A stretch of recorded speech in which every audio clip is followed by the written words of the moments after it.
podcast. I am Gungard, and with me today we have Gabe 2000, our co-host, and our two guests because some of our co-hosts could not make it on time, Smitty and Kalkos. Good evening. Hi. Welcome you Hello. guys. How's everybody doing today? Things and stuff. I I think Absolutely everybody delightful. should respond to that question at the same time. Just just everyone talks at once. It's How a about- constant uphill battle to make sure that all of us are just... As the co-host, I will ask you, Mr. Gengard, how was your week?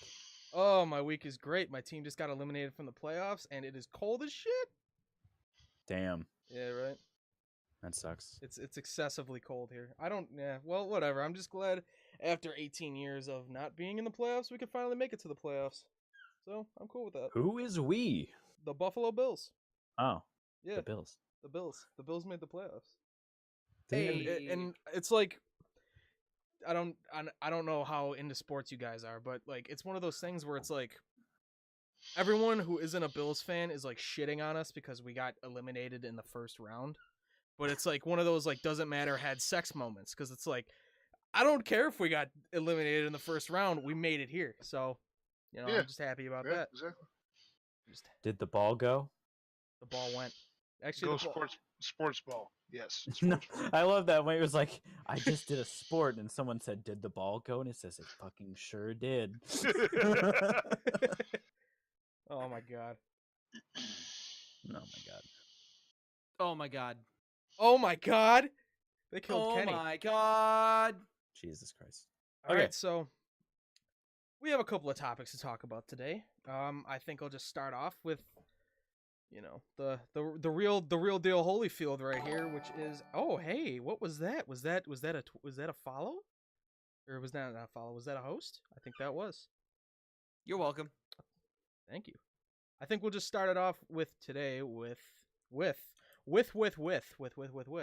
the Nintendo Switch beating out the PlayStation 2's first year sales, which is really crazy to think about because it's one of those things where it's like the PS2 has sold an insane, like a ludicrous amount of consoles. I think it's sold somewhere upwards of like 150 million. And like 200 million. yeah, 200 million consoles, exactly. And it's one of those things where it's like it's super crazy to think about because I didn't even know the Switch was doing that well. If I'm completely honest, because The yeah. Switch is doing incredibly well, mostly because it has games people give a shit about and doesn't rely on a gimmick that's dumb. The only thing that I would complain about the Switch is all of the games that I like really was hyped for are all re-releases. Yeah, that's Except true. for like obviously Zelda and first party games. All of the big third party titles were just games that I've already played on a different platform, which is kind of upsetting. But the fact that it's got games is better than the Wii U, Yeah, True. I don't necessarily follow Nintendo. I don't have anything against the company or anything. I never grew up around Nintendo, and I knew that the Wii U was kind of a little bit of a failure. It didn't do very well. So to see that the Switch is doing as well as it is kind of surprised me. And I feel like it was like a really good idea to actually release Breath of the Wild along with the Switch because I feel like that definitely helped it because that's being held as like the greatest Zelda game of all time, which is debatable. It's debatable, but It gave a reason to buy the Switch, though. yeah, If they would've absolutely. done that as a backwards compatible game, nobody would have bought the Switch initially. It would have caught fire eventually because it is a good console. The thing about it is the Breath of the Wild came out on the Wii U as well, and it's not like it's a worse version of the game necessarily. So that's one of those things that everyone thought the Switch might fail because of that, because the landmark game that was coming out with it was you didn't have to buy unless you didn't buy a Wii U at all. There wasn't a ton of pressure to buy a Switch.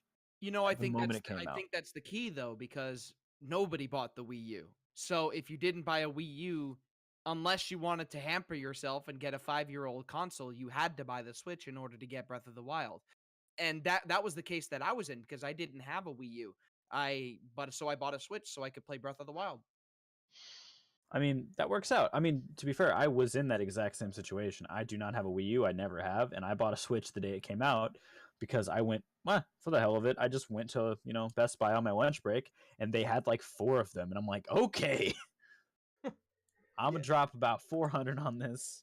Yeah, I was kind of surprised at how expensive the console was because I didn't think it would be $400. It's Not 300, but I got Breath of the Wild with it and tax. Oh, So 300. Okay. That's where I was at too. That's how much I paid for mine. I was also kind of surprised when I actually like first saw like the Switch in person. I thought it was gonna be a little bit bigger, just So like did the I. screen was gonna be a little bit bigger because it's like you're paying $400 for it, but and like obviously the games and stuff make it worth it. But is this really worth? I mean, you're I getting what, a 720p screen. It's not very big. It's not bigger than you know. I'm gonna say a pretty cheap tablet. I mean, not that it's cheap tablet quality, but you I know, figured I'd be paying for 1080p screen. I've been pretty impressed by the console itself. Just the way, like, I feel like the resolution is actually plenty for the games you're running. I've never looked at it and thought, wow, this looks really low, like low res. I've noticed it's not super high DPI, but I'm or PPI. I'm not really playing Nintendo's games for their visual fidelity at this point, though. So Yeah.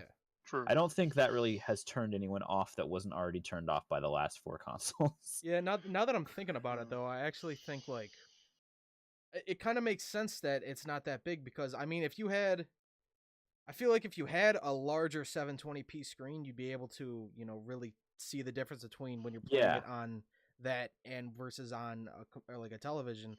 So I think Right, just Yeah. the yeah. size difference also probably helps it. But that's crazy. Absolutely. The panel size of the display is the exact same as the Wii U controller, but the Wii U controller was only 480p. Oh, it was only 480p?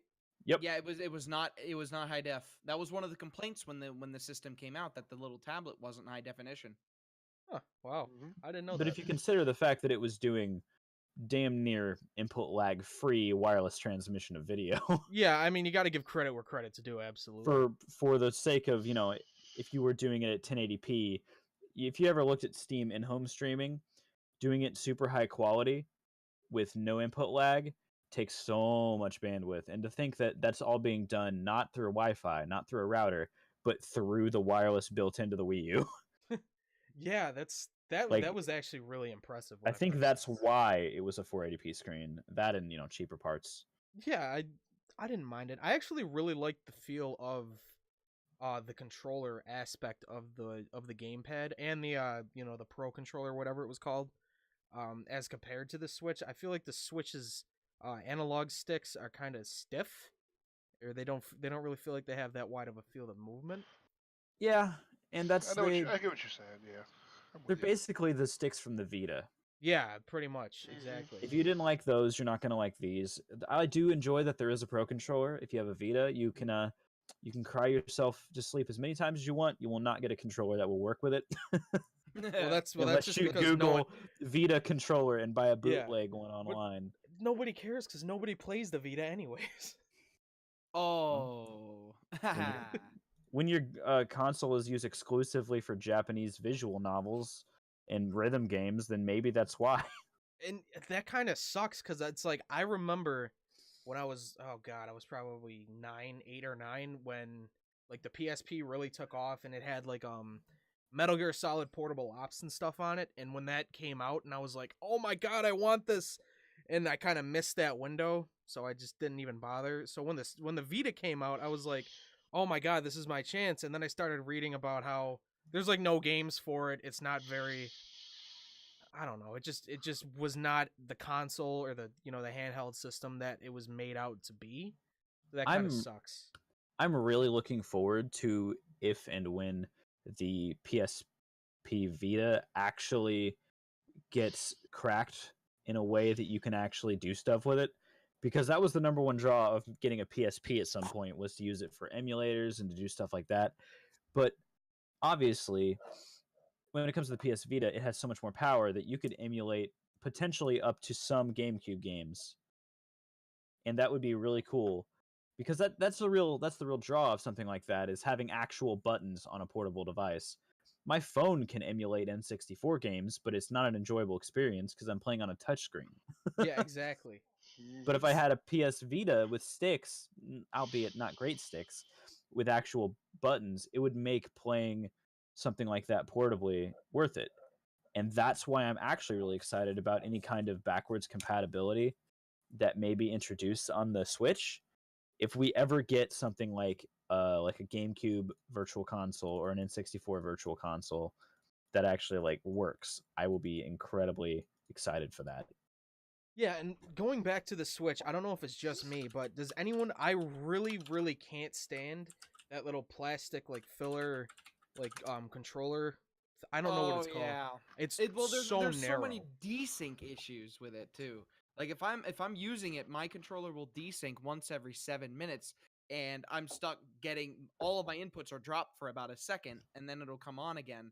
But I was playing Mario Odyssey with my girlfriend co-op, and I was getting so many desyncs when I was using that thing. And at some point, I got to get myself a pro controller because that's ridiculous. Oh yeah, Mm. absolutely.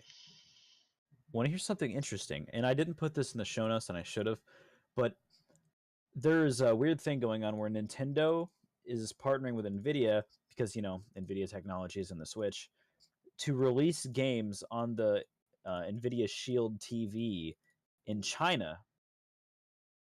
Games like let's see, new Super Mario Brothers Wii, The Legend of Zelda: Twilight Princess, and Punch Out are going to be in Super Mario Galaxy are all going to be available on the Nvidia Shield TV in China. Dude, That's Punch crazy. Out would be such. Punch Out would be such like a fun game to play as like a PvP online. You know how weird that is that they're Mhm. just releasing what's essentially emulated games officially, Isn't that but crazy? only how, in like, China.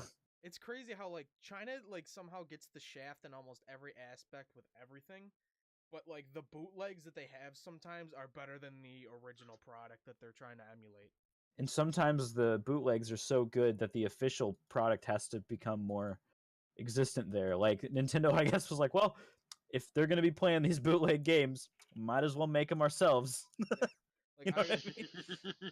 I've been hearing, well, I've actually played it. It's very very janky and it's very very buggy. But there's a Chinese version of Call of Duty that Oh, has, Call of Duty Online. yeah, Call of Duty Online. That's basically, it's the best part of every single Call of Duty multiplayer experience plus zombies, like basically rolled into one. And other than the fact that the connection is shit, it's amazing. It's so good, especially if you really enjoy COD. It's a lot of fun. Yeah, you should try Haste. Haste. We're not sponsored by them or anything. But we don't have a but- sponsor yet. We're not good enough for that. Please listen to us, Haste. But we could, or I mean, if you want to download that, it's actually supposedly can reduce your lag in foreign regions by a lot. Like it's apparently what a lot of EU people use to play PUBG on NA servers with their friends, and That makes vice sense. versa. It's pretty interesting. There's some stuff that goes into that, and how anytime that you're accessing an overseas server, the path that it generates, it has to go through so many different gateways that the path it generates is often not even close to the fastest path that it could be.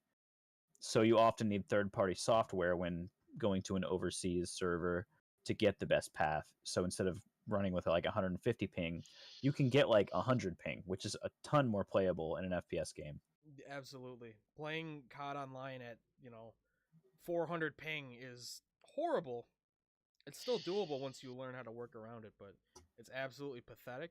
And I really hope that they don't have to jump through as many as many hoops as they do if you're trying to play this game on PC, cuz from what I remember, you need like a mobile phone verification, but it won't accept like North American phone numbers. It has to be like a Chinese phone number. So you You have to basically go have through to some like, silliness. yeah, you have to basically like steal someone's identity in order to play this Yeah, online. you have to buy a fake identity off of like the Chinese deep web. I don't even know. I don't even know if it's. I don't even know if it's a fake. I feel like they're not even Or- fake identities. There's just so many people in China. The government There's just doesn't give a websites. shit. There's websites where people that do the kind of stuff I just talked about will post their stuff online so that a few other people can also do it. And if you get lucky and get one of those pretty quickly, you can make one of those Chinese accounts without having to ever go through any of that crazy stuff. And then you could But eventually. you got to get just, lucky. Yeah. And then Like you I could heard of a guy who eventually- did that, and he was like, "Yeah, I didn't have to do any of that crazy stuff to get a fake social security number or anything. Someone else did it for me, and then." Welcome to a Wow. list, guys. Now we're on lists. It's verbal. We're fine. And You then know, if you type eventually it. you could just be like, I'm moving to China. Screw it. And you're already set up. Like there's no point in even doing anything. You get It's like, there "Ah, and they yes, just put Mr. you in Wang. handcuffs immediately. Mr. Wang, how are you doing? No, you're just welcome with open arms because you just have legit, non-legit Chinese verification that you live there. And then you realize that you can't speak Chinese. And then, yeah, exactly. You're like, uh-oh. And that you do not look remotely Asian. No, And I'm a all you have 6'3" to do white is guy. all you have to do is hack on PUBG, and you're all right. Oh, yeah. That proves that you're a Chinese citizen. That's actually the test you have to take for citizenship. That's the test. You have You to check your you have to get the chicken dinner in PUBG 5 games in a row, otherwise you're not a Chinese citizen. You have to. They check your online stats, and if you don't have a kill rating of at least like 1,700, and you haven't been on top 10 at least once, you just nope. They don't even let you in. You're It's just not like an real. exclusive No, club. You're not real. You have to also get banned at least 3 times. Oh yeah, absolutely. If you do not go more than 36 hours without being accused of having an aimbot, you get kicked out of China. They just get you out of there. You are not welcome here. Oh, that was more Japanese. That was also. we're moving more and more toward the edge here. as we go. Oh, take us over, River. Take us over. Doesn't even matter. We gotta be careful here. Well, let's Twitch see. terms of service and all that. It's Oh no, just we're an not anywhere accent. I'm close. not- to it. yeah, we're I'm not not anywhere close. saying- I just, I see us careening toward that curb. That was less a TOS breach and more of just a shitty impersonation of something. Oh yeah, Something we're that to just the untrained ear toward would the sound remotely racist. careening toward the guardrail. Just smiles on our faces, and the one guy in the back's like, "Hey, can we do something about this? Hey, yeah, can you put your eyes back on the road, please? You know, you gotta Can- turn the can we wheel to please go around the corner." Who needs as he a reaches up and yanks on the emergency brake. Yeah, I was gonna say, while staring at the passenger. Oh my You were adding God. this all the way home. All right, what's next up on the news? Does it? What was it? DBFZ. We were talking about the Switch, but now we should probably move on. We should move on to the game that everybody wants on the Switch, but all the people that want it on the Switch are too pleb to actually get a real gaming system. Lol, I troll you. Okay. All hate aside, there is a reason why DBFZ is not going to be running on the Switch. It's because particle effects out the fucking ass. The Switch does Yeah. not have the CPU required to run this shit. It's just they can't run Guilty Gear on it, and if they can't run Guilty Gear on it, they cannot run DBFZ on it. They're visually very similar games, but for those of us who do have a system that can run it, PS4, Xbox One, and PC, 3 weeks. 3 weeks, gentlemen. 3 weeks. Oh boy. Oh my The god. Happy 26th. day. Oh my god. It's funny. I don't know a damn thing about Dragon Ball FighterZ. Like, I look at the roster and I'm like, Goku has blue hair now? Since when? Oh, a year ago? All right. What's it called? Super Saiyan God Super Saiyan. All right. I'll ignore the incredibly retarded name and just go. Now, here's what you do. Just call it Super Saiyan Blue, and you're fine. There's I like remember- That's what the show has done. Blooper Saiyan. How Incredible- about that? Just make it really cheesy. Blooper Saiyan. incredible sidebar here, and I apologize for the screeching segue. I'll go back, but we have several Chris's where I work, like 4 of them, and one of them has blue hair, so that's Blue Chris. But I was just thinking Yeah. when you said blue, Super Saiyan Blue, I was just like, Blue Chris? I don't know. Sorry, So- sidebar done. Let's move on. Move on. Like, I- I don't know a damn thing about Dragon Ball. I know who Goku is, I know who Frieza is, but who the fuck is Hit? All right, who the fuck is Captain Ginyu? I don't know You ha- these Ginyu, characters. you don't know who Captain Ginyu is? The Ginyu's only an old thing I know character. about Captain Ginyu is 2 things. One, Captain Ginyu of the Ginyu Force, and that he has 4 cronies. That's it. That's all I know. Did That's you it. ever watch the show? Not even a bit. I didn't have cable growing up, so I never got the opportunity. Oh. And But now you that have I see access to the there's internet. now that I see that there's 430 episodes and about 10 different spin-offs, I'm like, nope, no thank you. I don't You have wa- that just kind of watch time. Kai. That's all you got to do. Yep. Dragon Ball Yeah, Kai. even Dragon that Ball might Z be Kai. too daunting because I can only get through like 2 seasons of the latest hit show before I get bored. So The Kai is very interesting in comparison to the original. There's way less filler. There's almost no filler actually. The voice acting is better. The story flows better. They do leave out a couple arcs that are, I would say, probably like they were filler originally. They're not in the manga, but they are canon now. And Like a lot Majin of Buu, I know that. Yeah, I know Majin that they Buu is out. canon for sure. He's not a filler at all. Yeah, But No, like the garlic saga was a few episodes there. That is technically filler. okay, regardless, I don't know a damn thing. I really don't know much about DBFZ, and yet I am pissing my pants in anticipation for this game. It looks like everything that I ever wanted out of a tag fighter. I have played Um, so many Dragon Ball games. Like I remember playing Sagas. Do you remember what Sagas was? yeah, it Yep. was that co-op Garbage. beat 'em up that sucked real hard. Yeah, it was real bad. Ultra And then garbage. they finally released the like fulfillment of what Sagas should have been in Raging Blast. Oh, Lucas, what the hell? He just got here. I just I he just like literally just appeared. popped I'm in. like, did I just hear Lucas? Oh, No. well, welcome to the podcast. Holy shit. Okay. Yep, here I am. We're talking about how DBFZ is coming out on the 26th and how Fighter Z, yeah, that looks fantastic. Hell Oh, yeah. I've got it. It's the one game I'm pre-ordering this year. Every year I- gets one, and this is it. I want to pre-order it, but there's like 8 different games that I've seen that I'm like, all right, but if I don't get that, I'm gonna regret it. Like Psychonauts 2 is one of them. is that coming out this year? Yeah. Yeah, it comes out I think late this year. But Fighters, I was gonna pick up. I was gonna pick it up the day it came out. Is it Fighters or is it Fighter Z? Fighter Z. Fighters. I've heard it both ways. Oh, Yeah, like- Yeah. I mean, they don't really make it expressly. I don't know. What's the Japanese translation there? What's the Japanese name? Doki Cinema Nintendo Ha! It's like Boku Densetsu. Dragon Ball Fighter. So, Okay, where was hold that up, hold edge you were up. talking about, Gabe? So the translation is probably like something Dragon Ball something. That's probably what it is. Because I know I can tell you right now that Dragon Ball Fighters or Oh, Fighter yeah. Z, whichever you prefer, that's It's not the Fighters. original name. Because There's no way. the original name in Japanese is a Dragon Ball Fighters with Zoo at the end instead of because the Z character in Japanese is Zeto, and Okay. it's just Zoo, So so, it's- it so has it's- to be Fighters.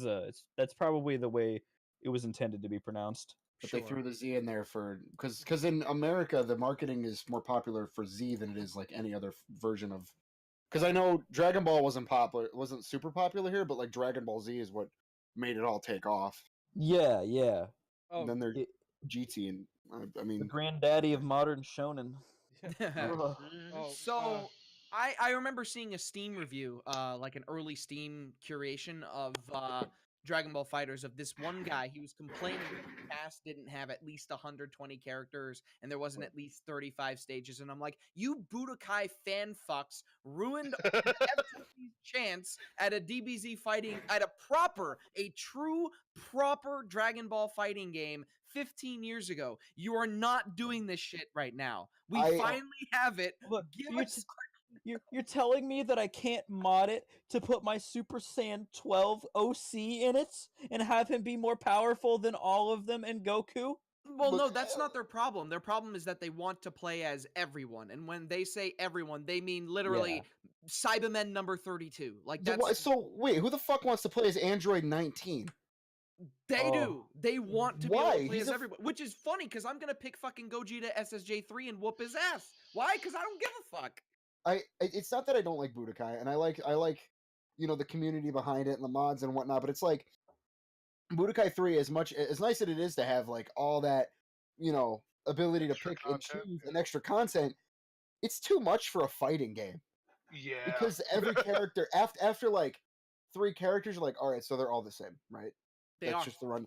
Like, You and have you're to- always gonna pick like fucking Super Saiyan 4 Goku because he's gonna do the most damage and have the most health. It's not even that. It's that he's the coolest one with the flashiest abilities. I think it really comes down to this. A fighting game, in a fighting game, to be truly balanced, no character can be objectively more powerful than another. And in Dragon Ball, it's an anime where people, like, everyone's obsession is how much more powerful one character is over another. That's the emphasis of the story. That's like, it's over, not, like that right there 'cause- is why people people who want a fighting game and people who want an like accurate. Because if the Dragon Ball games were accurate to the show, it wouldn't be a fun game. Yeah, Yeah. because then Goku would just eat everyone's asshole like it's for dinner, breakfast, lunch, dinner, nothing. All right then. I'm, Okay. I'm being honest. I'm being honest. He's not wrong. Is the bad part. I can't gotta argue his interrupt. Because like, logic. okay, pick Kid. You know, somebody goes Kid Gohan, and then you pick Super Saiyan God Goku. One punch, he's dead. That's it. There's You no just Cell killed a Saga. child. Done. I feel bad. There is no Cell You Saga. killed your own child at that point. All right. Was Goku? Well, was Gohan really Goku's child? I'm pretty Piccolo- sure he more was the Piccolo's green kid. one's child. He's It's more definitely Piccolo's Piccolo's son. kid. Gengared more needs to Piccolo's say son. something. Yeah, I just real quick, Lucas. If you click the link in the Discord, that's basically our memo. You are more than welcome to add stuff into it if you want to talk about something. But just so you know. Anyways, continue on. Okay, so Oh yeah. DBFZ, I think, is it's everything that what I like most about it is that it is basically Marvel versus Capcom, but without the bullshit. Because for anybody who actually plays Marvel competitively, there's a lot of bullshit in the Marvel games that this game seeks to remove. One of the biggest things that people picked up on real quick was that when you KO a character in Marvel, the other character immediately comes in, and the person that KO'd the previous character has a chance to put in an unblockable 50-50, depending on the characters that they picked. And this was kind of like the aim in Marvel 3. In Marvel vs. Capcom 3, your goal was not necessarily to win the game. Your goal was to keep your opponent from being able to play the game. Like, that's where the one-touch death combos come from. That's where X Factor comes from. That's where the unblockable 50-50s come from. Because when you KO a character, it's not like you get a chance to come in. It's like you come in and then you have to block a 50-50. DBFZ removes that by playing a little cinematic and resetting everything to neutral. And that is fucking awesome. That is so good because now the character that got KO'd, the player has a chance to play the fucking game now, which is awesome. There's also other tune-ups when it comes to the way health regens when you're on the side, the way assists work, the way combos work. Oh, it's improvements that Marvel Infinite should have, yet for some reason don't. Instead, they just decided to remove a character because they were too lazy to actually design a real game. Yes, I'm still salty about Marvel Infinite. I didn't play. I played Marvel vs. Capcom 3. I was never big on it just because I only played it a little bit. I think the 360, and then like I played a little bit on PC, and I haven't touched it very often because I don't have a lot of people to play with. But Gabe, did you just? God damn it! I didn't type that. But like, I haven't watched a whole lot of the footage for fighters, and what I have seen, I like. Just as an all-around fighting game. I never got into like Tekken. I played a lot of Street Fighter as a kid because I can't tell you how many times I popped it into the SNES. I played a fuck ton of Mortal Kombat, and so and I liked the older fighting games for Dragon Ball. I like the Budokais, I like the Tenkaichis. It's just they were missing so much. What am I looking for? Kind of like that high energy action that the show had. Like it was there, but for me, like everything felt the same. It felt very recycled through each game. Yeah, I mean, And Fighters looks like it's straight out of the manga, just everything just clashing. The beam clashes, the supers, they're all there. yeah, I see what you mean, and like, don't get me wrong, I am in no way at any sort of liberty to bash on this series, considering I am not entirely. I've learned more about this series through what people have said about it and through my friends than actually watching or playing any of the games. But I feel like when you're gonna make like let's say for something that I have kind of been familiar with like Naruto Ultimate Ninja Storm 4, you kind of have to create a different almost like a different style than you would with the show, because obviously with the show there's a set cinematography with it and set angles, and when you have a game that's playing in 2.5 or 3D, you kind of have to rely on the camera and the style of the game itself to work towards its own favor, rather than just this is exactly how I want it, because it's never going to work like that. Yeah, well, because the thing I liked about Fighters is that it's very cinematic for a 2.5D. Like it was impressive what I saw. I don't have a lot to say because I haven't played it. I haven't really watched a lot of footage because I wanted to keep a lot of it a surprise when I go to play it. I'm like that with a lot of games that um I'm interested in, like the Fractured But Whole. I watched nothing on it. I watched 2 or 3 trailers and went from there. I think I checked how the gameplay functions because I was really confused from what I read. And I like to keep my games a mystery because you know nowadays with the internet being so versatile and free for people to post what they want, uh big channels will the day or two before the game comes out, they'll have like 3 or 4 videos on it, and then YouTube gets flooded with it, and it's like I don't want anything spoiled. I know it's a fighting game and there really isn't a whole lot to spoil, but I want to see how the super moves play out. I want to learn the controls and learn how to play it, and go at my own pace. And You may want to learn things ahead of time. I'll explain why. So, Captain Ginyu has one of the most interesting gimmicks I've ever seen in fighting game. His level 3 is not like any other level 3. So, first, before I explain the level 3, I have to explain Captain Ginyu. So, Captain Ginyu is a character that people were very confused on when he was first revealed because he's gimped. He's really gimped. He has 2 special moves, one of which can't continue combos and doesn't even have an EX version, and the other one works in a rotating fashion because you summon each member of the Ginyu force in order. So you can't control which one you summon. You have to keep that in your mind. He's very gimped. Now, he only has one level 1 as well, which is interesting because a lot of the other cast members have multiple level 1s. So people were asking, why is Captain Ginyu so shit? It was on purpose because his level 3 is the body swap. And So the he body can- swap means that your opponent is now controlling Captain Ginyu, and you are now controlling the character that your opponent had before. And the life bars don't swap either. So you can this means Son that of a bitch. if you go online and play against people, you have to have a pocket Captain Ginyu. It's not even a recommendation. It is a requirement. You must know how to play this character. I mean, that sounds really cool because, like, in the Budokai, he could do it too, couldn't he? He I could do the don't remember. change. I think he could, I but don't like remember if it could or not. to know that he's being put in for that purpose alone, that is cool. I feel like he's probably going to be abused to all hell. Like, He will be, no but doubt.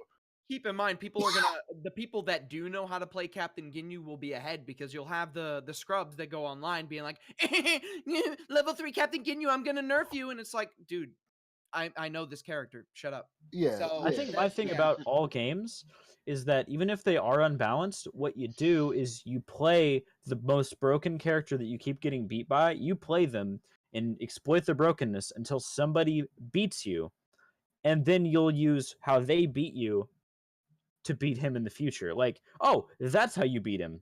Instead of having to try to figure it out on your own, just play the broken character until someone destroys you, and then you can be like, oh, that's how you counter him, and then you start doing what they did.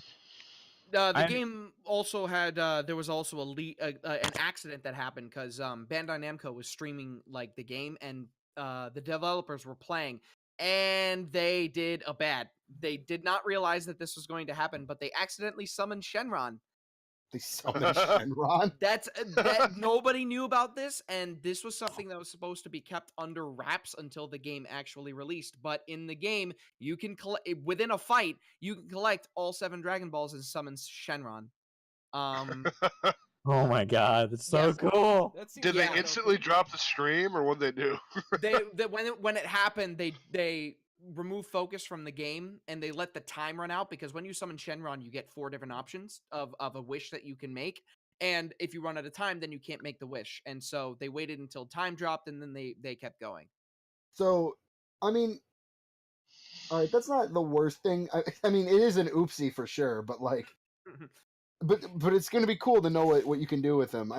Okay, Do they? Is there any information on what kind of wishes you can make, or is that like yes, still because under wraps? the options were in Japanese, but they were translated. Of So course. they were translated as one was give me strength, the other one was bring back my friends, the other one was heal me, the other one was reinforce my party. I know one heals you, one revives a dead party member, one of them I think it recharges your limit break or whatever the fuck it's called. Okay. I forget what it is. Your burst. That's I've- cool though. That's a cool function.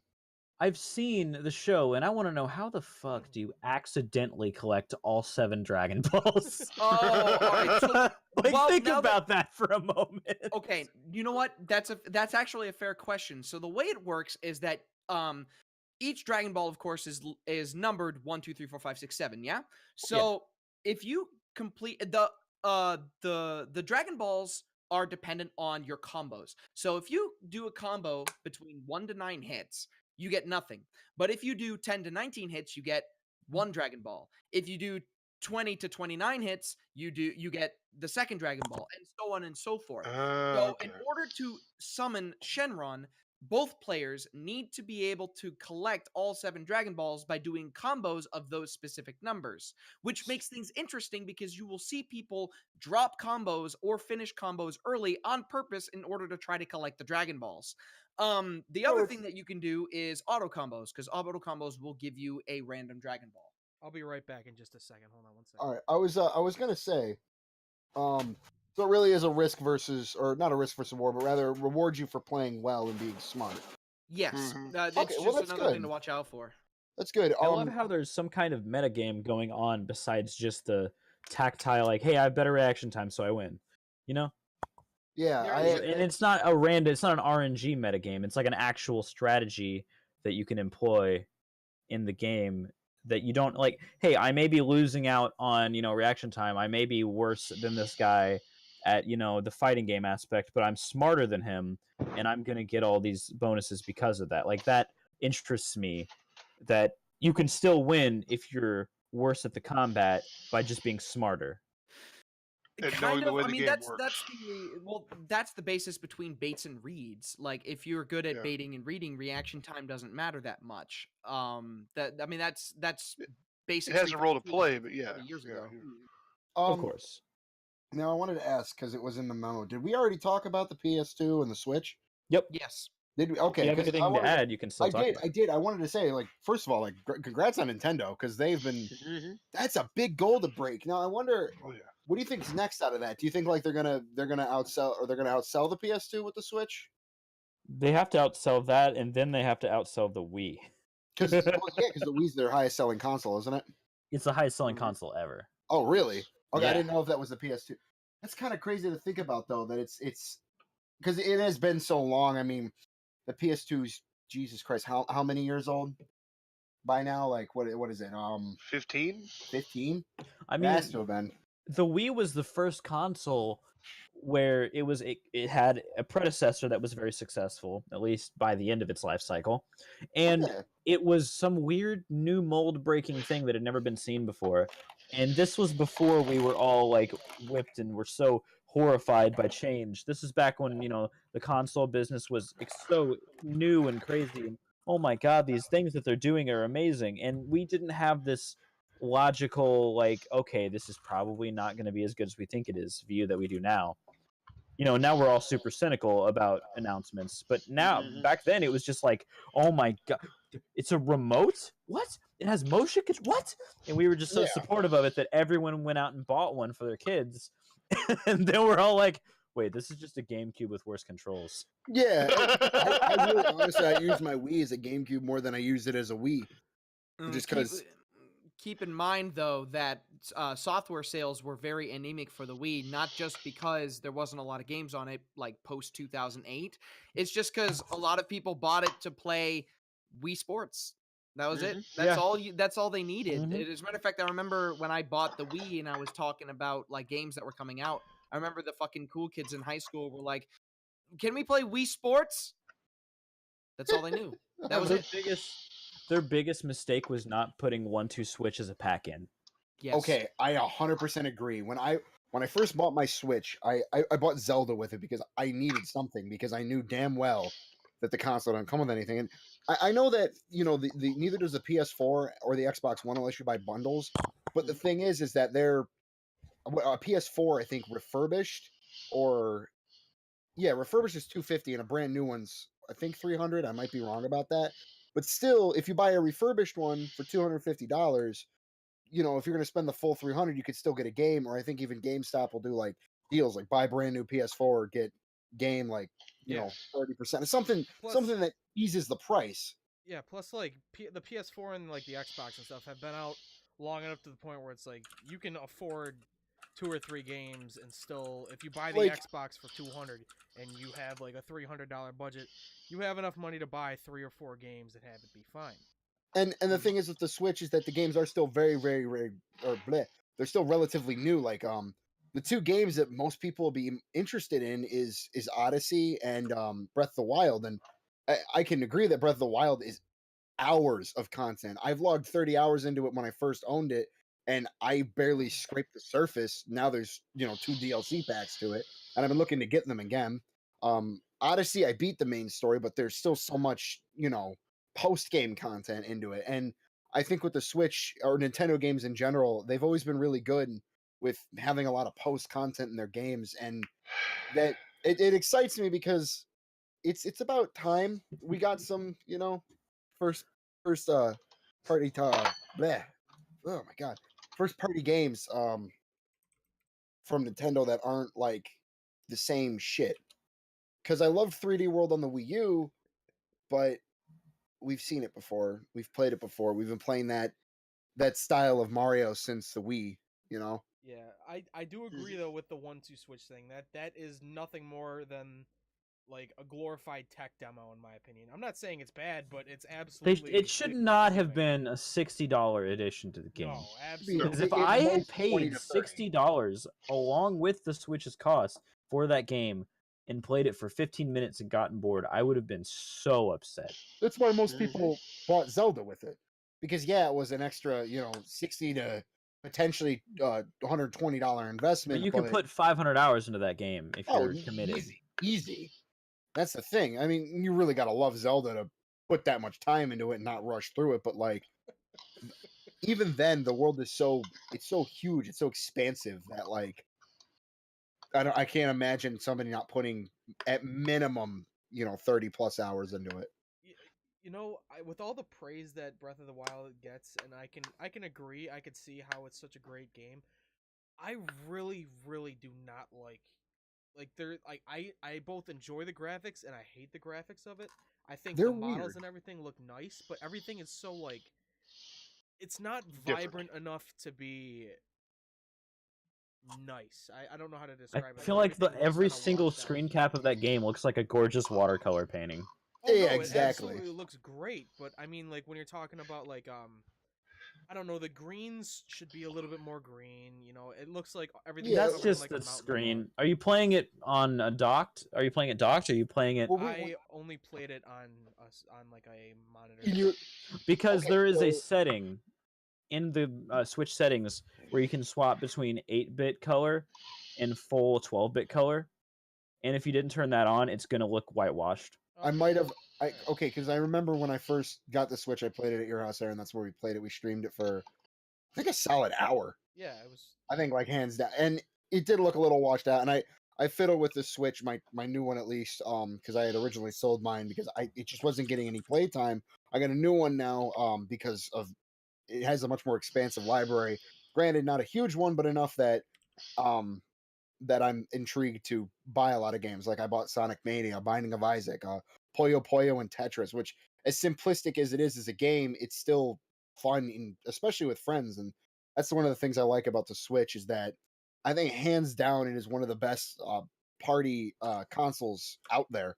Oh, And I it's think Nintendo has absolutely. always done that well. I mean, even the 3DS, Yeah. it was something. If your friend had one, you guys can meet together and play Pokemon or Mario Party, Mario Kart. It was something that you could bring with you anywhere. And the Switch is a full size console that does the same thing. Yeah, I And feel like especially like back when the Wii came out, like that was the whole marketing ploy. Was like you could play it in your living room, you could bowl without leaving your house, stuff like that. And it's like it absolutely worked. The Wii sold yeah, the most by far And, out of any and of the those one gens. guy who's a pro bowler shut-in went, finally, a console for me!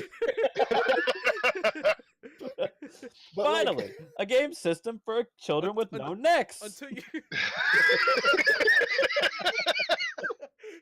until you I- realize that you could just like twist the Wiimote in a certain way and bowl a perfect 300 every time. oh yeah, Oh, yeah. That's Oh, another yeah. Like the thing. hardcore bowlers just, all right, I just got to get this perfectly. You know how many Wiimotes went through TVs when that That's- initially came out? Oh yeah. I can account I for at least remember five. that shit. That's something I remember that. never ever understood because when we first got our Wii, I remember my mom right in my face. She's like, "You throw a fucking controller, I swear to God, I will beat your ass sideways." Yeah, 'cause those are And so expensive. I strapped every time, and like every time I would read like people are throwing Wii remotes to their TVs. I'm like, but how and Just why? use the strap. You know, Like, I was use gonna. Like if you're strap. angry, you'll just break your wrist. It's fine. Like I don't.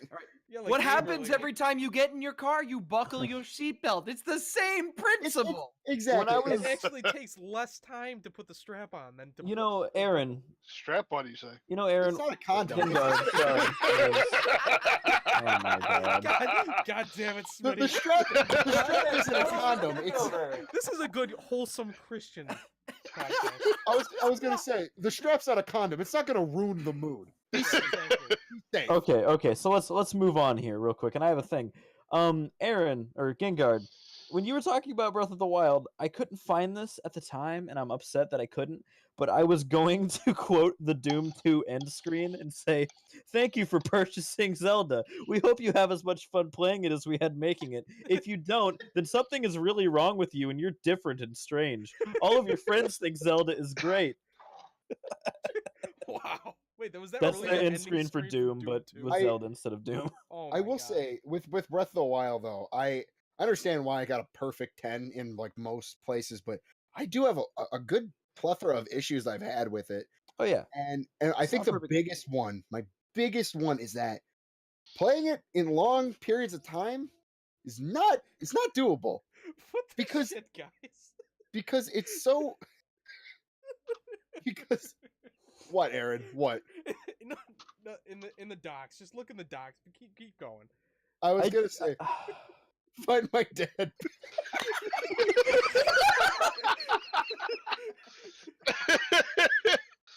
Okay. Okay, this is not going to transfer to the audio at all. Mom is drinking again. I hope he got his cigarettes. Ladies and gentlemen in chat, I hope you're just as confused as we are. Oh, Oh, absolutely. no. Let's just say the show notes are being I edited. created this shit and I'm confused. I'm like a drunken mother. That makes sense now. All right. So, okay. Okay. I had a I- thought, but it's gone now. Something Okay. about Breath of the Wild. Be I was gone, saying- thought. I was saying it's I the more I played it, the more I was like, wow, Hyrule is really fucking empty. And that's fine, because when you find a town, you're like, oh good, civilization, but then it's just to sleep or to get a horse. That's I- the one thing I had wrong about the game, but there It was so fucking empty. It's like, how many moblins am I gonna just fight?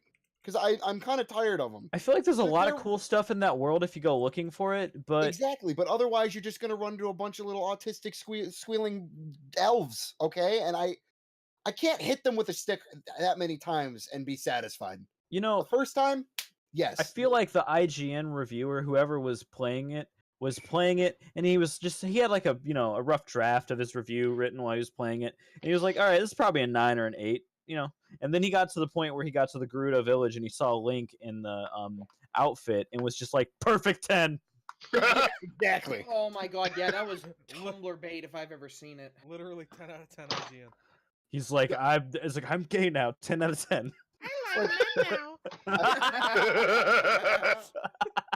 This I, game IGN made went me full. gay, 10 out of 10. one thing I did like that I know like hardcore Ocarina fans probably didn't was god damn it, guys. What, stop adding things.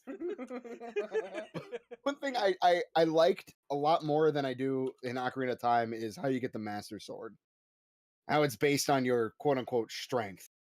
Because as much as I don't mind getting, and that's one of the things I liked about Link to the Past is getting, the medallions, the jewels, the fucking whatever, as long as they're, red, green, and blue. It's just, instead you go and you become stronger, and then you can pull the Master Sword.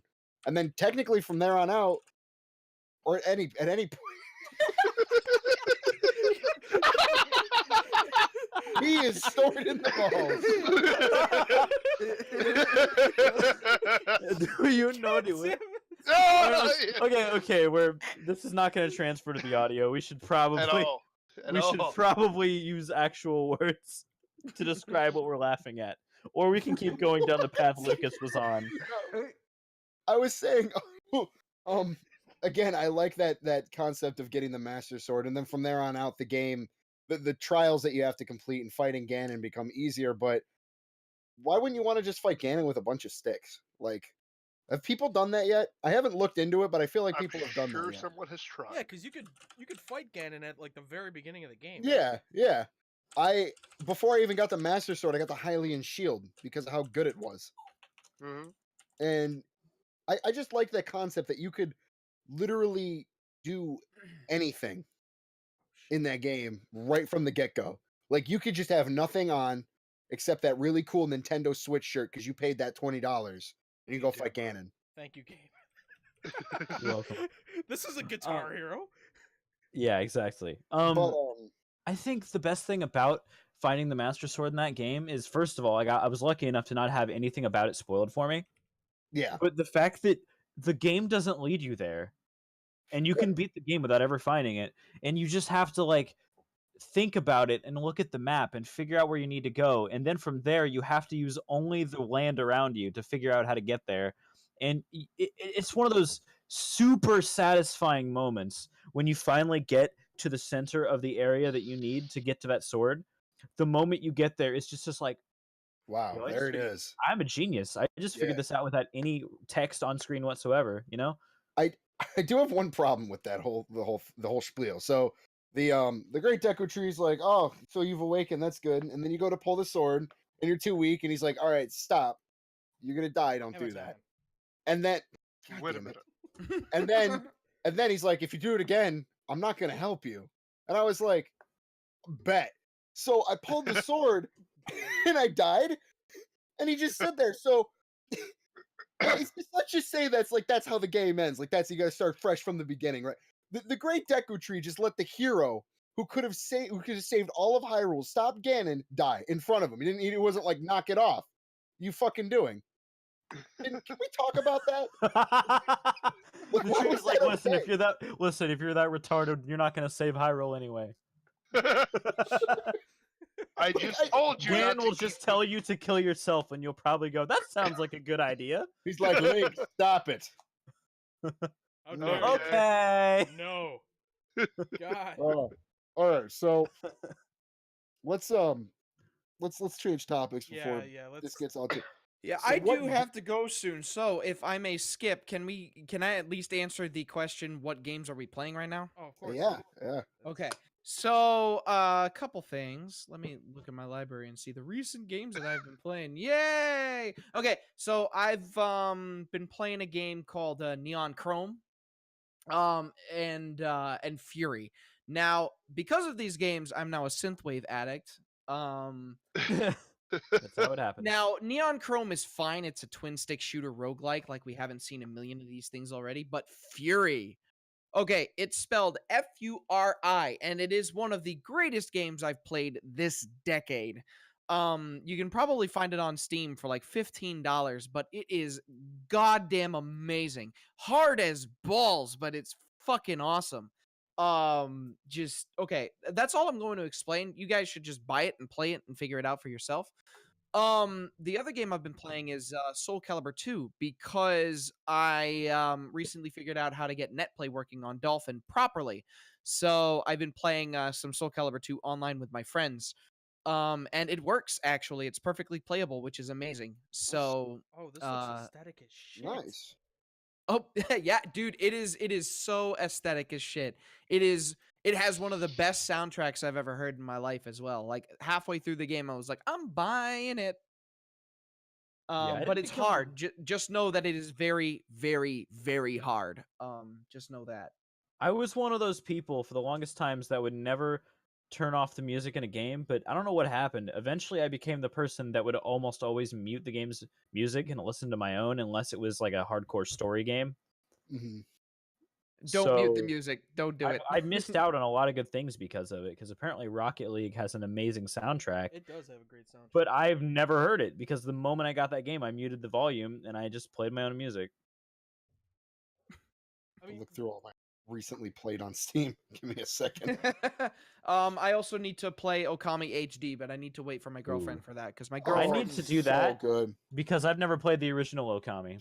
Okay, so let me sidetrack to Okami just real quick. If you haven't played Okami, this is for anybody. If you have never played Okami and you have a PS4, an Xbox One, a PC, or a PS2, or a PS3, you get up right now, go to your local Walmart, go on eBay, go somewhere, you pick the fuck up of Okami, okay? You pick it up, play it. If you got to sit through like a 15-minute intro, unless you get the HD version, because then you can skip it because holy shit. But like Okami, hands down, is one of the best PS2 games I've ever played, and the HD remake, phenomenal. Holy shit! I like how they didn't excuse themselves when they said that they couldn't make it 60 FPS. They said that that would literally break the game, so we can't do it. So props to And Capcom. exactly, yeah. at least they were. At least they didn't use some bullshit excuse like it's less or it's less cinematic. Yeah, no, and Something like I like that because it is. All right, no more. Stop, guys, God damn it! that. No more name dropping. I like just when closed the docs. when companies get together and they all and they'll be like, okay, here's the reason it can't be 60 FPS, and that's fine. Like The Evil Within, when that came out, they were like, we don't recommend playing it in 60 FPS, but you can because it can break some things.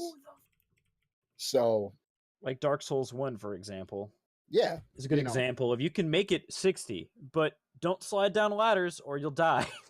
But yeah, Like you can either have 60 FPS and take 25 years to go down and up ladders, which I actually do because it's That- nice. That reminds me a lot Can't of. play online on 60 FPS because literally doing anything that might trigger the netcode to detect cheats will get you banned instantly. See that's what pisses me off sometimes about some PC ports.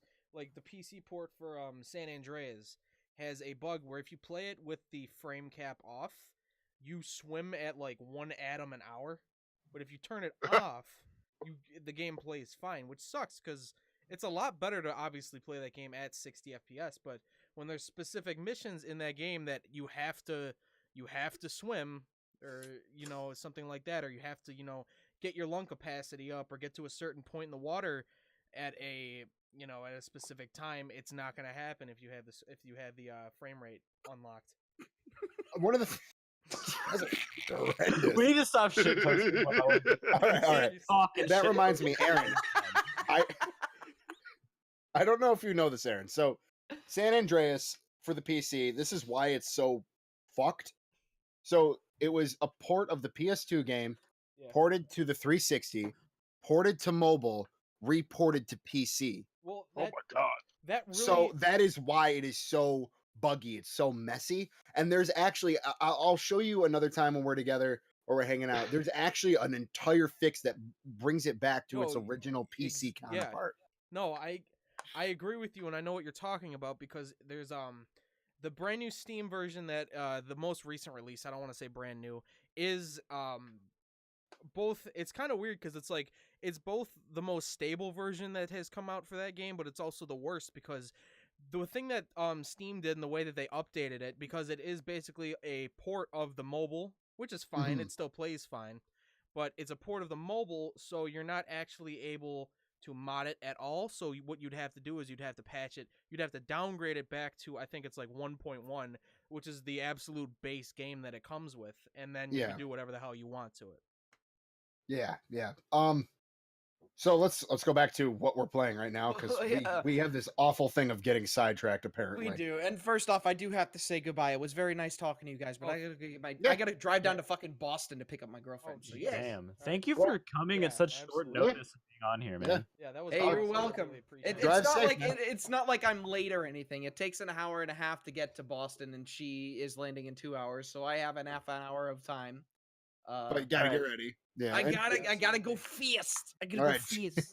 drive safe, my man. Absolutely. I will. Have a good day. Good, Be good. safe, See bro. ya. Be safe. Alright, see you guys.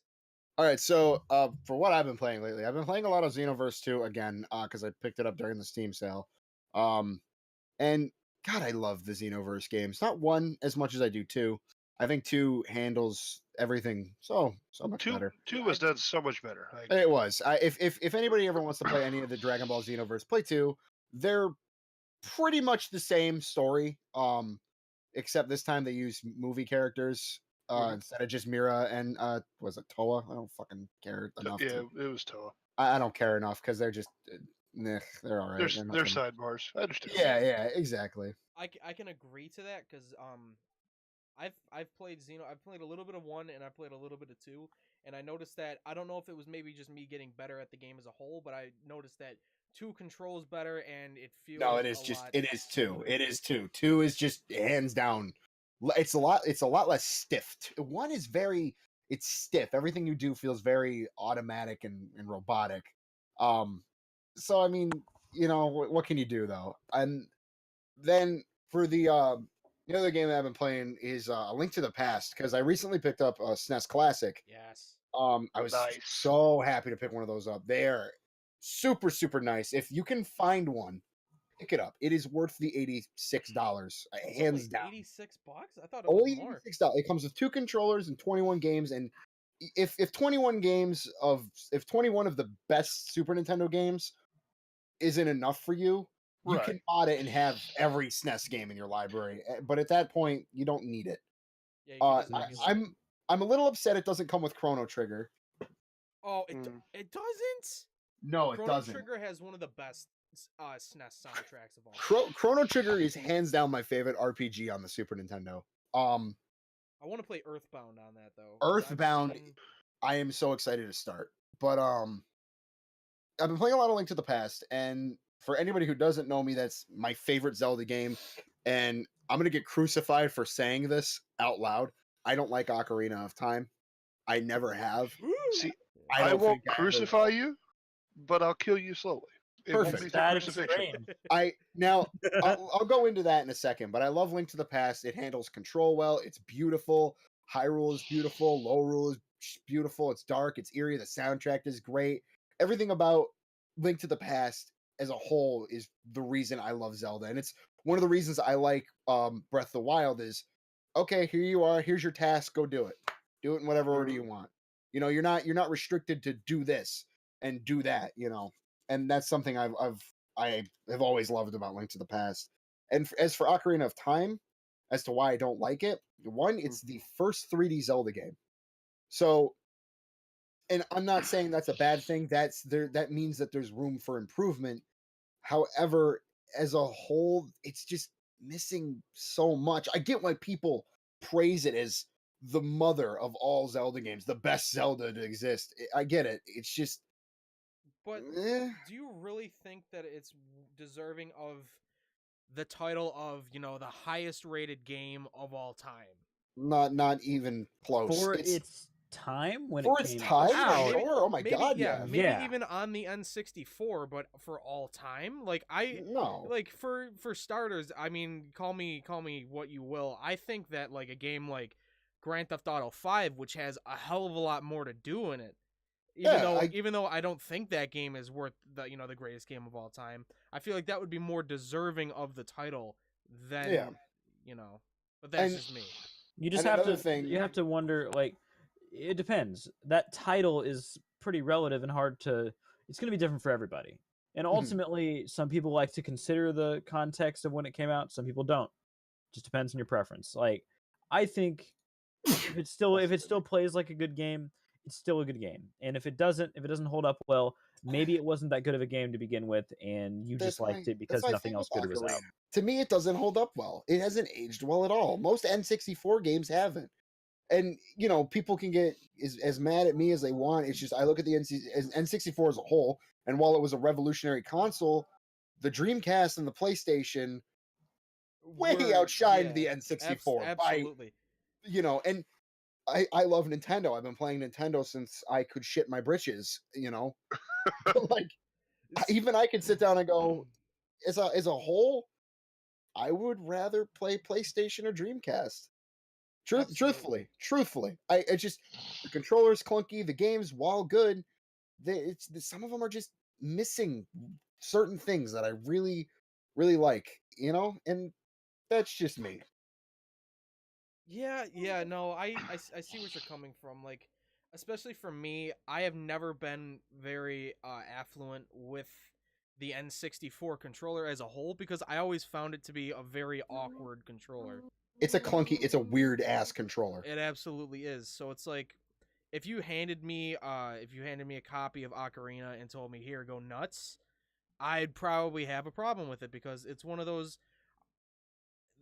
things where it's like I never grew up around Zelda. I never grew up around the, Nintendo, the whole Nintendo craze. I never grew up, I had a Game Boy, but other than that, it was never really my scene, and I could certainly see why there's such high praise with it. I'm not trying to take that away from it, but I just feel like, Ocarina and games like that are really not something. I'm sure I might enjoy it, but it's not something that I ever really got the chance to get into. I would say, if you're gonna play Ocarina, play the 3DS remake. Yeah, of course. And same goes for Majora's Mask. And I got another thing that'll piss a lot of people off. I like Majora's Mask more than I like Ocarina. A lot of people do. I do. I think the world of Termina way better than Hyrule. There's so much life. What the fuck are you guys doing? Oh God, I'm not even looking in the docs. Let's put it Jesus this Christ. way. I like Ocarina of Time more because although it is a simpler game with a super basic premise and the progression is not complex at all, I am totally in love with the old style adventure game, even though I understand that objectively it is bad. You know what I mean? Well, that's Like I admit that I like a bad thing. I think we that's might fine. stretch past the 9 o'clock limit that I put on here. That's fine. That's fine with possibly. me. As long as we And- cover all the topics we Oh, want. absolutely. The other thing for me is that it's not that I don't like. It's not that I won't pick up Ocarina and play it from time to time. It's just picking up Ocarina to me. That's like setting myself up to do chores because it's like, go here, okay, now go do this. Oh, okay, all right, now go do this. Can I just fucking you give me this nice, for the time, expansive world, and you're fucking having me go from here to here to here. It's that I call it the mafia syndrome because it gives you this Yeah. big open world that But- you can explore, but it makes you do the most linear and menial tasks. And that's my I can see problem where with you're coming Ocarina from. is it's linear. It's very very linear. Yeah. See, I like- myself am very okay with having a linear path through a large open world because for me, I'm okay with them showing me the way they want me to explore the world. And I know I know that sounds like an oxymoron. No, Yeah. but For that's, me, that's at the totally end of fine. Ocarina of Time, I'm incredibly familiar with that world, having gone through it in the order they wanted me to. And Right. for me personally, I ahead. don't think it's that big of a sacrifice for me to make. But that's just me.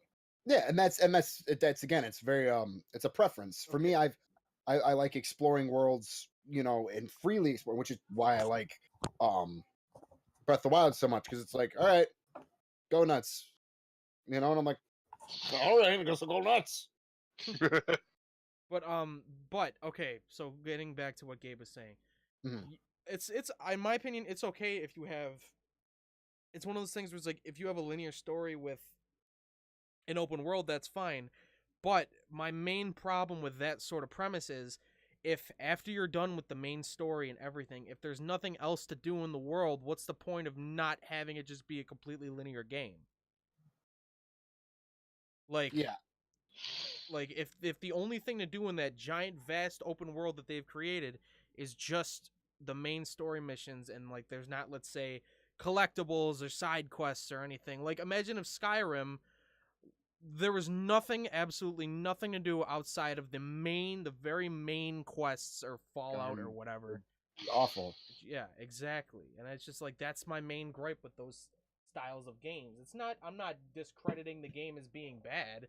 I'm just saying that it wouldn't really interest me and it would actually kind of upset me if it's just like what's the point of making this whole world if all it's going to be is a background. I think the happy middle ground for me, I think, is games like Elder Scrolls games where you have the intro and you have the linear storyline to follow, but along the way you can pick up any number of other storylines Exactly. just naturally in the environment and go wherever the hell you want from there. And you end up eventually on that same path, but whatever tangents you take in the meantime is what up to you. Like I like that, and I feel like Zelda Breath of the Wild missed an opportunity to do that Mhm. at least a little bit more better than they did because there's really no none of the quests in Breath of the Wild are rewarding or interesting. The only things that are interesting are things that you don't need a quest line to find in the first place. Half of the shrine quests, you don't need the quest to find the shrine. And once you find the shrine, you can't get the quest anyway. The only difference is at the end of it, you talk to somebody and get 100 rupees or something, you know? Yeah. Yeah. I mean, I can admit that a lot of the quote unquote rewards for Breath of the Wild, they really do mean jack shit.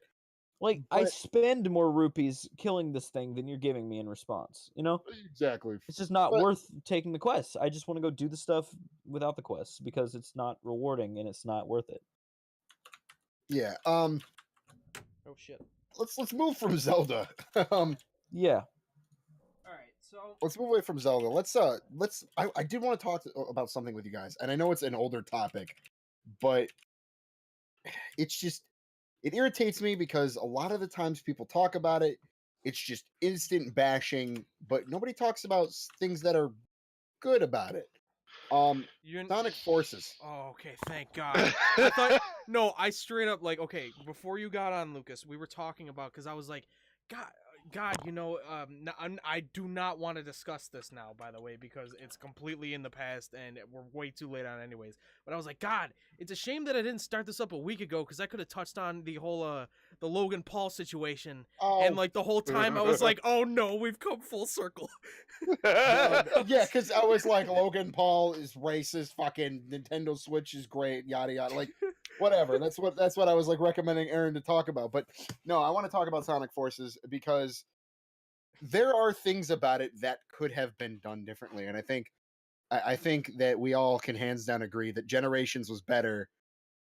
But like, we don't talk about the things that Forces kind of does right and what it could have done to improve. Because there are a few things about Forces that I'm like, okay, I get it. I wish I didn't, but I get it. And it's hard for me to like sit here and be like, it's just a bad Sonic game because I've loved Sonic since I could shit my britches. Um, yeah, You Sure, really keep hate that coming phrase, back. don't you? I've loved and done a lot of things when I Now could we've shit come my- full circle. Oh. There we go. Graphically, I think Sonic Forces looks beautiful. I don't know if other people can agree. For a Sonic game, I'm not looking for a Grand Theft Auto 5. You know, I'm not looking for Mafia 3. It's a Sonic game, you know? And the graphics for that game are never touched up on. Usually people are just like, What the shit? Okay. Sonic goes fast and that's it. And it's like, yeah, we know. How about you don't turn on Xbox? But anyways. But Okay. like, My Double thing about Calcos, Sonic thank you for the Forces, follow. and mind you, I have I not really played appreciate it, so I cannot form an opinion on whether it's a good game or not. But the thing that I've noticed about Sonic Forces, as far as what I've seen of the footage, mm, and what I've been told from other people, and they just tell me that, yeah, most of the levels you can just kind of hold the A button, and yeah. you get to the end of the level.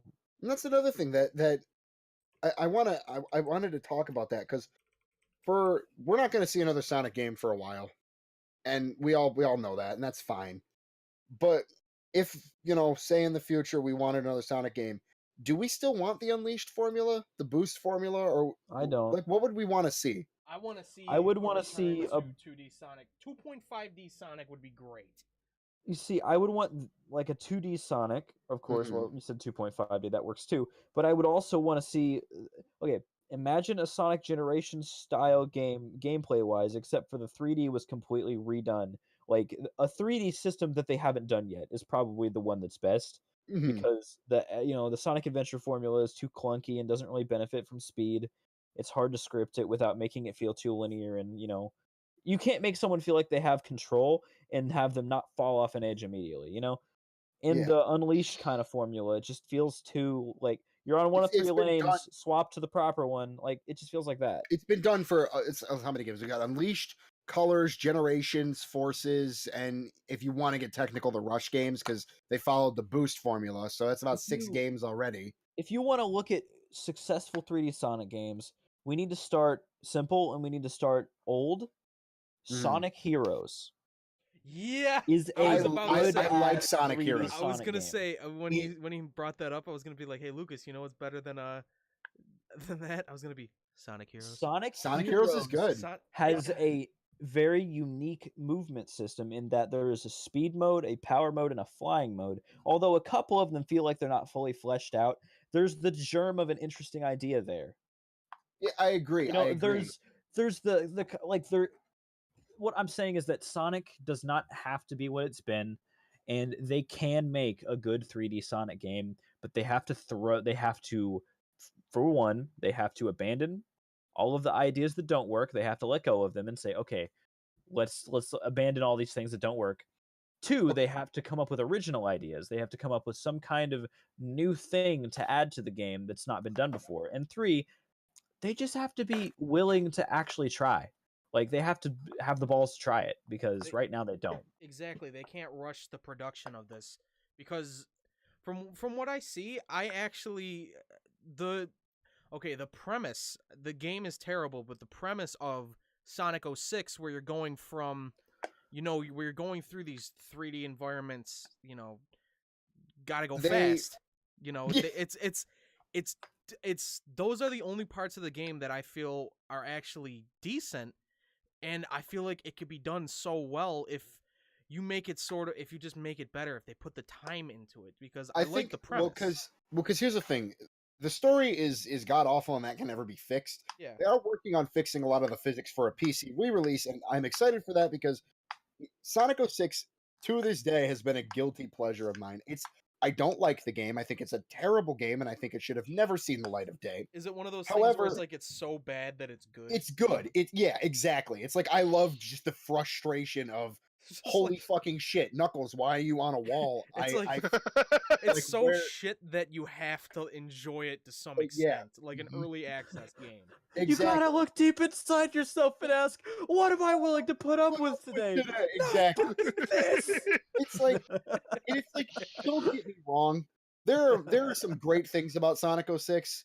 Like, when Shadow just kind of fucking kicks Silver. Hands down, that is goddamn beautiful. There's nothing in this world that brings me more joy. You just kind of kicks him. Kicks just him for no kinda- reason. That's it.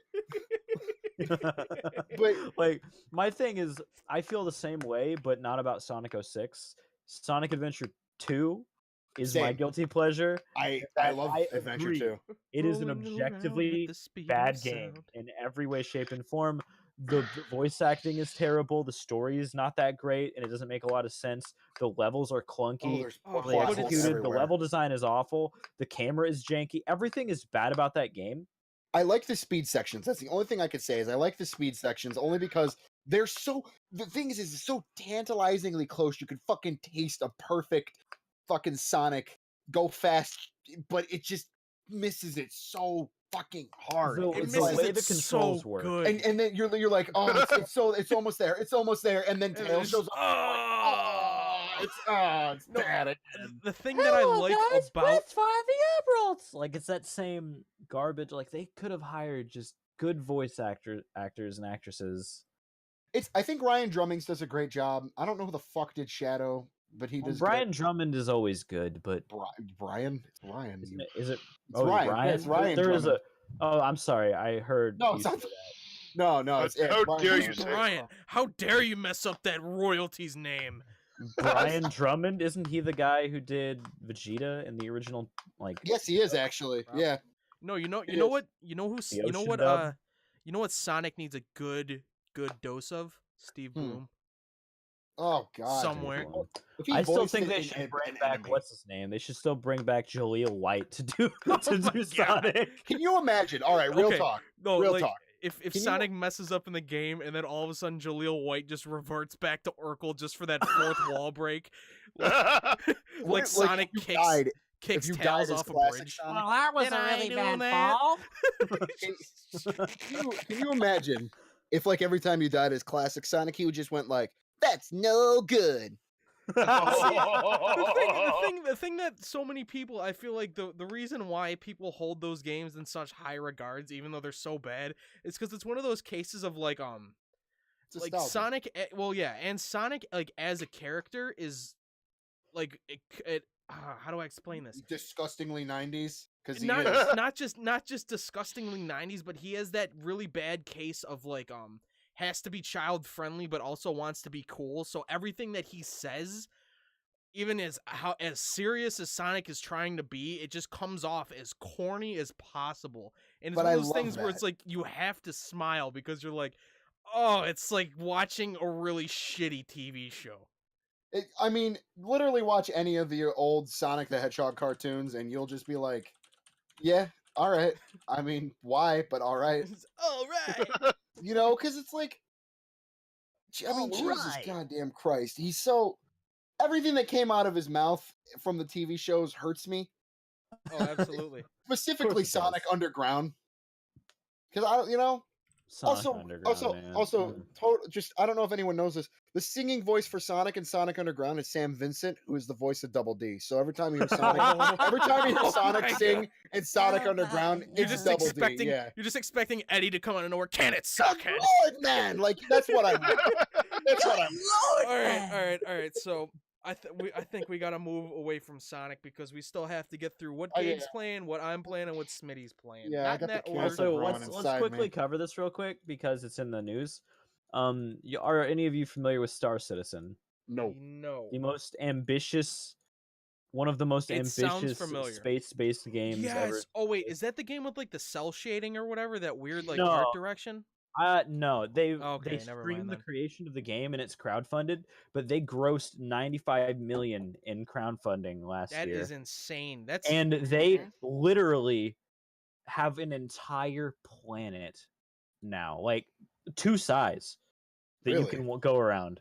that's It ridiculous. is randomly generated. Obviously, they couldn't design an entire world, but it's the way they do the variety is such that you do not notice it repeating. Okay, It does not repeat. so Star Citizen is like gonna be basically grow up to be what No Man's Sky was supposed to be. Should've Except been. for Fuck it's no, man. not gonna be, an exploration game. It's gonna be Like a what RPG. all good MMORPG should be, in that it's kind of whatever you make it.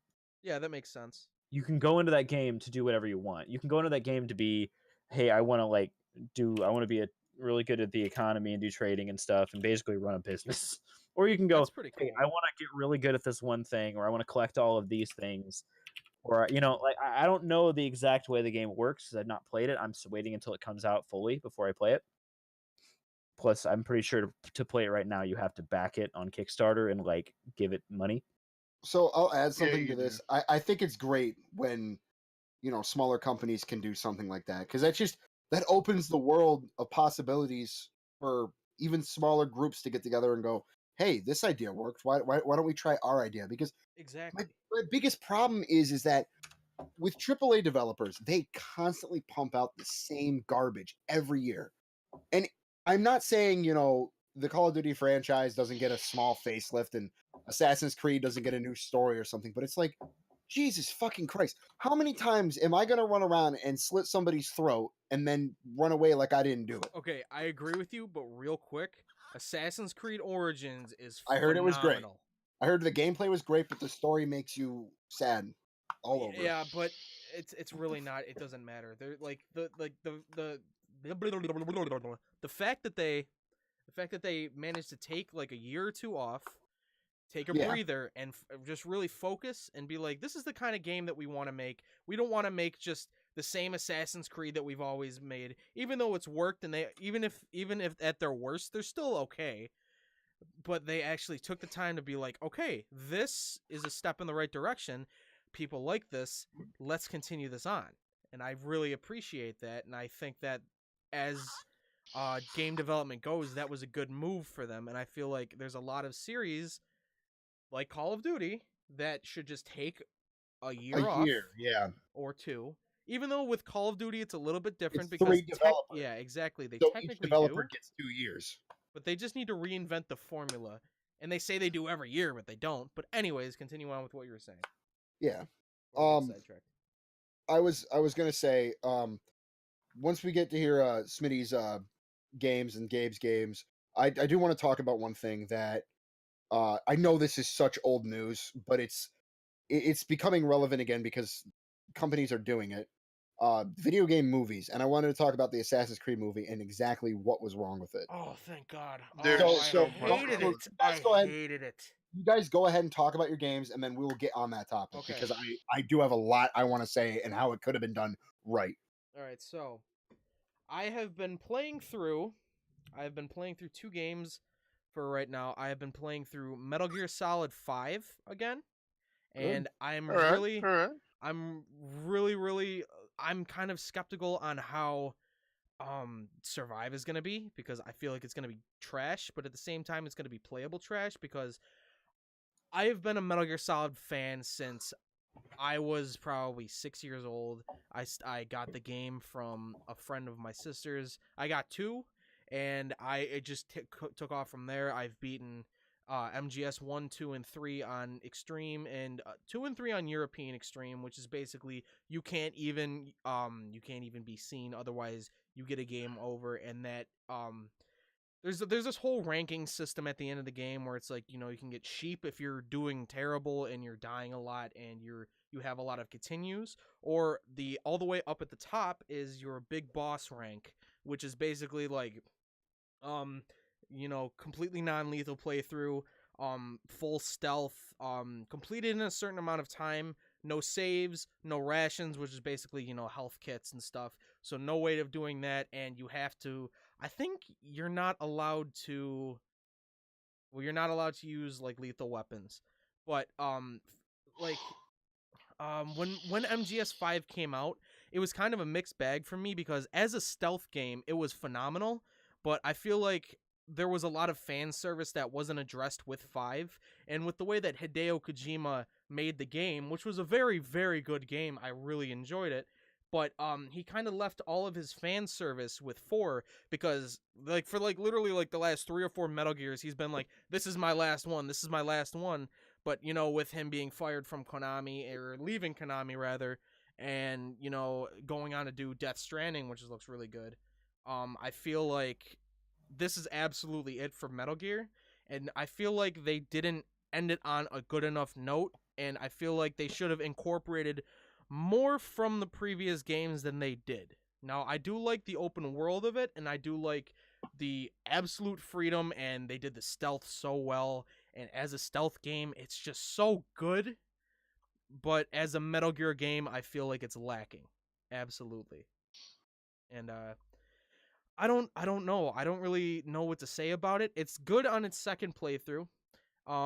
It does, I guess, close up some plot holes, because if you guys don't know, the way that the game is, the way that the plot goes chronologically is not with the new releases. So it basically goes, MGS3 is the first chronologically.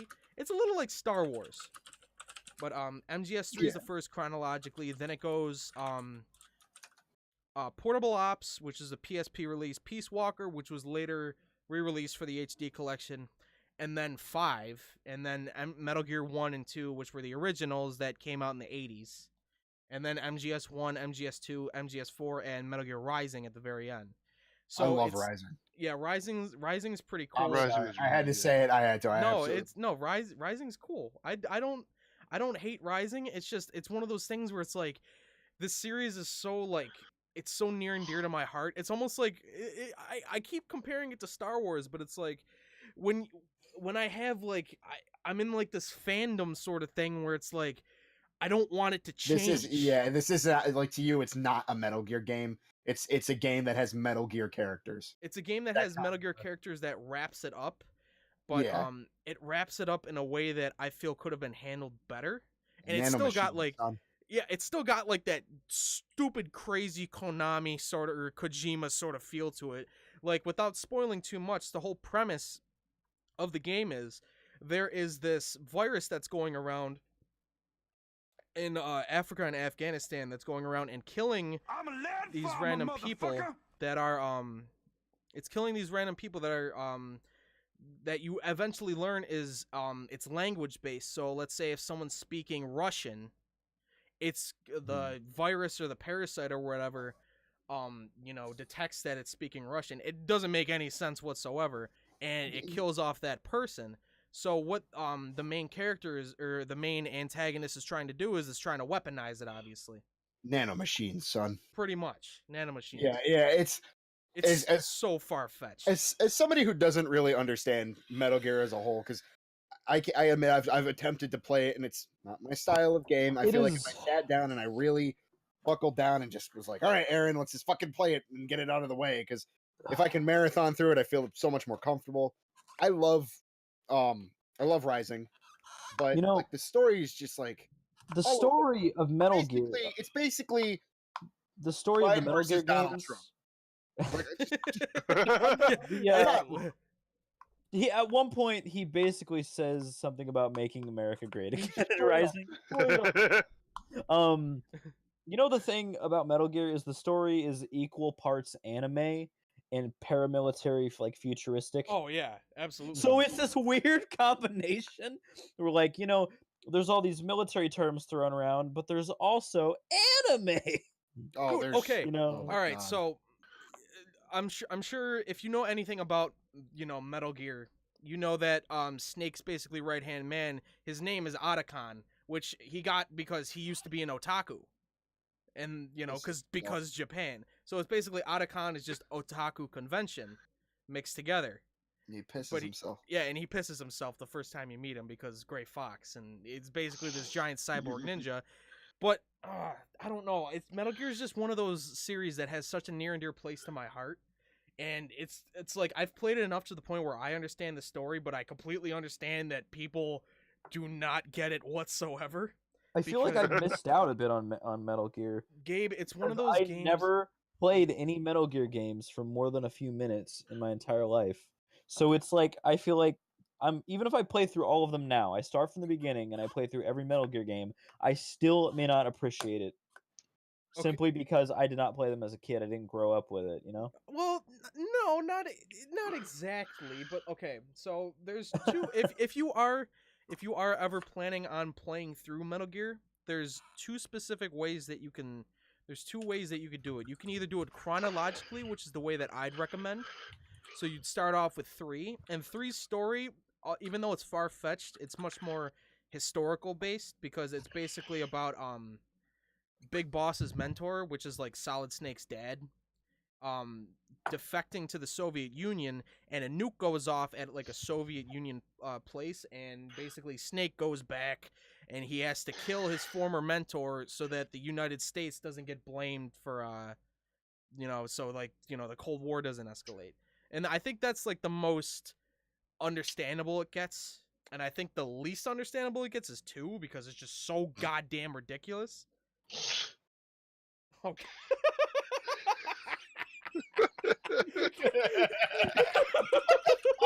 I'm flipping off the dog. Anyway, all right. So, before you go on a fucking Metal Gear rant, talk about the other game you were playing, Aaron. The other game I was playing through for the 3rd time in like 2 years is Beyond Two Souls. And if either of you guys played through Beyond Two Souls? I have. Nope. Okay, so Isn't that that's what the fuck is it? Ellen it's Page. got Willem Dafoe. yeah, Willem Dafoe and Ellen Danny Page. Dafoe. It's made by the same people that made Heavy Rain and are coming what is it? Detroit Become Human, which looks really interesting, but it's so unpolished at times. Like the camera angle sucks, but it's like the acting and the way that the story plays out. If you play through it chronologically, I love how they did it, and I love how you can control Aiden, which is basically all right. So Ellen Page is this girl that has like No basically way. a spirit attached to her. Yeah. Shut the fuck up. She's kid. got the spirit attached to her, and the spirit can possess stuff and move stuff, and that's basically the whole core mechanic of the game. And the way that they play that out, and the way that everything kind of settles into place, it's actually kind of Metal Gear-esque because it's ridiculous, but at the same time you're like, oh, okay, all right, I guess that makes sense. You kind of interpret it in your own way, but I really enjoy Beyond Two Souls. I actually prefer it over Heavy Rain. Really? Because there's no Jason. Jason. Jason! Lucas. All right. What about you? Heavy Rain, you mean? Sean. Where he's running out of the building after he already rescued his kid. He's just screaming in his face. Like, he's like, Like he's got like level, he's got like category 5 Asperger's. Press X to Sean. Yeah, I don't know. Oh, It's so good. That's still the best thing to ever come out of that game. I'm sorry. Absolutely. That has done more to make my life full of joy than anything the game could ever do. Sean! Shoot! All right. Are you? All right. Do you have anything else you want to talk about, Aaron? No, not me personally. What are you playing, Smitty? You playing I anything? mean, I'm simple as shit. I'm a That's fine. hardcore. I'm a Destiny player. Hey, Destiny. Hey, Destiny. I enjoyed Destiny. What light level are you? 331. Higher than I am. Yeah. Yeah. I'm the idiot Destiny player that bought it twice. Once on console, once on PC. I was thinking about buying it again on PC. That's where I play it. It'd give me a reason to play it more because I need to play the new expansion. Please God do it. You know, Please God buy it. here's Aaron, a- please God God buy it. No, all right, look. I enjoyed Destiny up to a point. Once the raids come out, and I'm not trying to say that it's too difficult for my, for my little mind to comprehend, but the player base, if you don't know what you're doing, the player base in raids is so cancer that it See, just completely here's the ruins difference it. there. Here's the difference there. Let's say you jump in now. You've already got a raid team with you, a leveled raid team with you. I guess, So- yeah, but well, Yeah, we I, got was- a well, lot I of- was, Fighting, fighting randos is terrible. Well, I was Randos up to are always level when the first raid came out. I was up to level, but I took a couple days off from Destiny because I wanted to play other games, Yeah. and then I hopped back on, and the raid was solved. So I was sitting there like, okay, what do I do? He's like, you gotta go when the thing turns into an axe. You gotta go here, and you gotta shoot the bell out of this guy. It's like, okay, so, and then he's like, so you're the lure. Or whatever it was. So I'm like, what the hell is that? But I don't want to sound like an idiot. So that's the only problem I really have. I think the best way to learn a raid, you can have someone thrown right into it, and you can learn that way. And I think maybe that's the quickest way to do it if you're trying to throw somebody into a raid and get them to do it. But Quickest, the but best not way the best. is to watch a video Yeah. of it Of being it done being done. properly Yeah. and having that explained from there and shown to you what they're doing. And then God you can go, damn it. oh, I'll just emulate what they're doing. Yep. It's also like Destiny is one of those kinds of games where it's like because of how the game progresses, it's like if you take a little, like a 2-week hiatus from it and you come back and you've missed like a special event or something and everyone surpasses you in light level, then you're like, "Oh, so they're just carrying me through this." And it's like, that's no fun. I want to See that's not even the case in this what it is now, because for the longest time I was below light level than a couple of people I play with, because I had that shitty thing called a full-time job. Oh, trust me, I get you. Yeah, but I would be the one carrying them through activities because I was the better player. The light level doesn't outweigh skill You're right. anymore. So he's basically just saying you suck, Aaron. Well, all right. So No, no. So my main issue with like I don't know if they changed it a lot in Destiny 2, but in Destiny 1 when I would do like a strike and I'd be like, "Yeah, I'm killing so many people," cuz I'm a competent enough player to the point where I don't die and I do and I think that I kill a lot of enemies until like, the ending scoreboard comes up and everyone's got like 300 kills and I have like 4 and I'm like, "That's it?" Dude, I know I killed more than 4 enemies. Like so I don't it's play like, Destiny, so I can't even give like insight to this. You can't even look at it like that. You got to look at it of, were you there to make the play? Were you there to get the guy up? The kill count and shit doesn't really matter as long as the mission progressed and the activity progressed. You're But three, right, the but number it's- was higher. You're right, but Gabe, at the same Gabe, time, you're just salty because my I'm number's always higher playing than yours. devil's advocate. here. no. I get you're completely right on that, but like for me personally, it's one of those things where it's like I don't want to be like the God, what's like the phrase in golf, that dude that carries Anchor. around the bags? You know what I'm You talking don't want to about? be the caddy. Yeah, I don't want to be the team's caddy. Where I'm just like where I'm just picking people up and shit. Yeah. Exactly. I want to like I just inflamed half of our small fan base. What did you say? What, all 2 of I them? didn't hear you. I didn't Yeah. hear you. What did you say? I said, mercy mains. Wow. Well, hey, what are you gonna do? Get my 9-iron, caddy.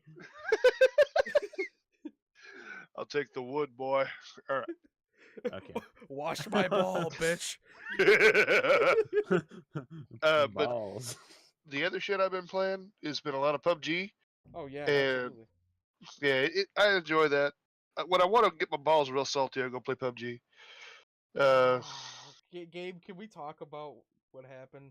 We played Yeah. PUBG right before the stream, and I've never experienced a man go from 0 to 100 so quick in a PUBG game.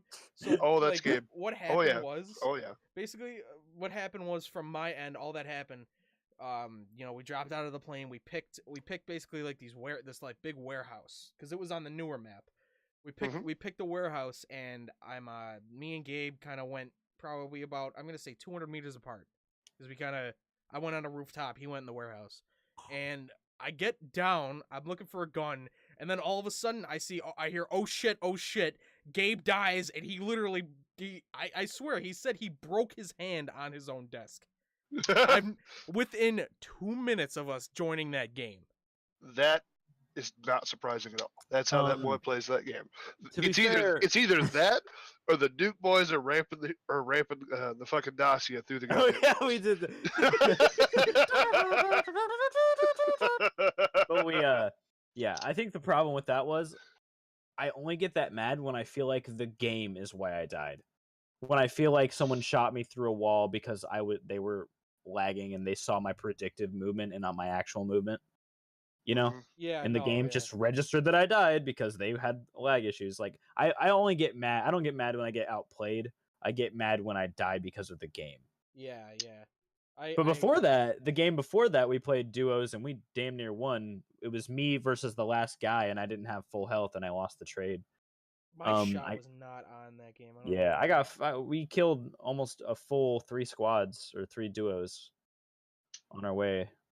I got some sick Car 98 shot. Oh, it was such a beautiful game. I was fucking popping off in that game, man. All right. Also, by the way, guys, squads. Anyway. Oh yeah, let's do it. Let's see. Going through. Justin was messaging me so we can have him. No, real quick before you talk about your next next game. I just wanted to say, and I know it's not the definitive way to play PUBG, but I have been playing PUBG on Xbox, and it's fun in a way that it shouldn't be fun, because PUBG on Xbox is awful in most regards, but it's still playable and you could still gain your skill from it. It's one of those things where it's like everybody's bad, and there's a lot of brand new players to it. You know, So it's like when instead you of suck. it's like the guy who was gonna shoot up a school, but instead of shooting up a school, he put on the drunk goggles and went and shot up the kindergarten. Yeah. Jesus fucking Christ! What kind of... You can't compare Xbox PUBG players Oh yes, you to can. fucking Dylan Klebold, all right? Yes, you can. Like, You're thinking know- of okay. You're thinking of Adam Lanza first off. Second, Aaron, I'm sorry, Aaron. I can't name every school shooter. Sorry, I only know the one that they Sorry, spent he the doesn't entire have- semester teaching us about. You know, Aaron just has them written on his walls and marker. It's fine. yeah, I swear, like every time I walk into Aaron's room, there's at least 3 pictures of Eric Harris. There's a fucking Sandy Hook shooter. And No, I'm like, yeah, and it's He's got like the red string and the pins, so like trying to tie it all together. and in the center's a picture of George W. Bush. No, the center is just You a beat me picture. to it. No, the center is just a picture of the flat Earth and how it all Everything connects to it. Like everything the forehead connects. shooter actually just saw the truth. How else could they kill themselves if the Earth wasn't flat? And it's like, How did Good Dylan fucking Roof know to do that? You know, no. Okay. All right, So all right. let's move on here. Let's move all away right, from so church let's shooting. talk about the what we were going to talk about, the fucking Assassin's Creed movie. Oh no, Okay, we so- haven't gotten. Yeah, it's Gabe's Alright, turn. Oh, I didn't know It's if you Gabe's were share gonna- time. My bad, Oh my bad. dude, okay, real quick. We've spent like an hour on like the games we're playing alone. It's all right, it's Yeah. all right. Gabe. I'm just observing. It's not a bad thing. Okay. Go on. So the games I've been playing, obviously, Battlegrounds is a constant. Yeah. I throw time in that whenever I can because it's fun to get good at it. Even though I'm not that great, I feel like I'm better at it every time I play it, which is what you want in a game that requires skill. There's the Guitar Hero, but that's not interesting to anybody but me. And maybe Aaron as well, but I don't know how interesting my play is going to be to him, Yeah. Whatever. Moving on to the thing that I've actually been delving into. I've been playing a lot of old FPS games. Like I went on a Steam shopping spree basically, and I got every Quake, Unreal, and Doom Aw. game ever released. And I've just been looking into source ports of all of these games, and what I've found is the best ones out there. Quake. There's two of them: Easy Quake and Quake Spasm. Quake Spasm looks better, but I don't think it plays as well because it has this weird head bobbing thing. Whereas Easy Quake, the movement feels more original, and is more playable, but it's also got a crosshair, which means it's 1,000 times easier to shoot. Um, and as far as Doom 2 goes, my favorite source port of that one has got to be GZ Doom. Hentai Doom. GZ Doom, man, it's so good. That was my favorite. The hentai Doom one. Oh yeah, Right? I love it. I love it. Okay. Yeah, every time you kill a demon, just Yeah, like they're all just And waifus. all, no, all the demons call you Oni-chan. okay. Doom guy. But yeah. Chan. And I've just been going back through these and realizing how awful I am at online arena shooters. Like, I went and played Quake Champions. Do you know how many players Quake Champions has right now? How many? Take a guess. Take a Like guess of how many active players 5,000. without Googling it. 303. Oh, Jesus. and I'm assuming they're all the diehard Quake players who have been Yes. playing for like 20 And years. that's why it's so bad, because if you get deranked to a point where you only play with bad players, then you can't play with anybody because there's not enough people that are bad at the game playing to even queue into a match. It's awful. That's how a It lot really of those is. old I'm school barely games are. scraping the bottom of the rankings that are playable right now. I can still find matches. So I'm a little bit lucky there. I'm not bad at the game in that I can actually match into games, because if you're bad at the game, you're not going to find any matches, which sucks, especially if you played the game on Steam before the game came out and you got that ranking solid, because it keeps it. And the only reason I'm able to play is because I just got it on Steam. I played in the beta on BethesdaNet, and I reinstalled Windows and never reinstalled the Bethesda launcher. So I just went to my email and got my Steam code for it that they sent to everybody that participated in the closed beta. And I installed it on Steam, and I was playing for a little bit, and I'm like, this feels kind of broken.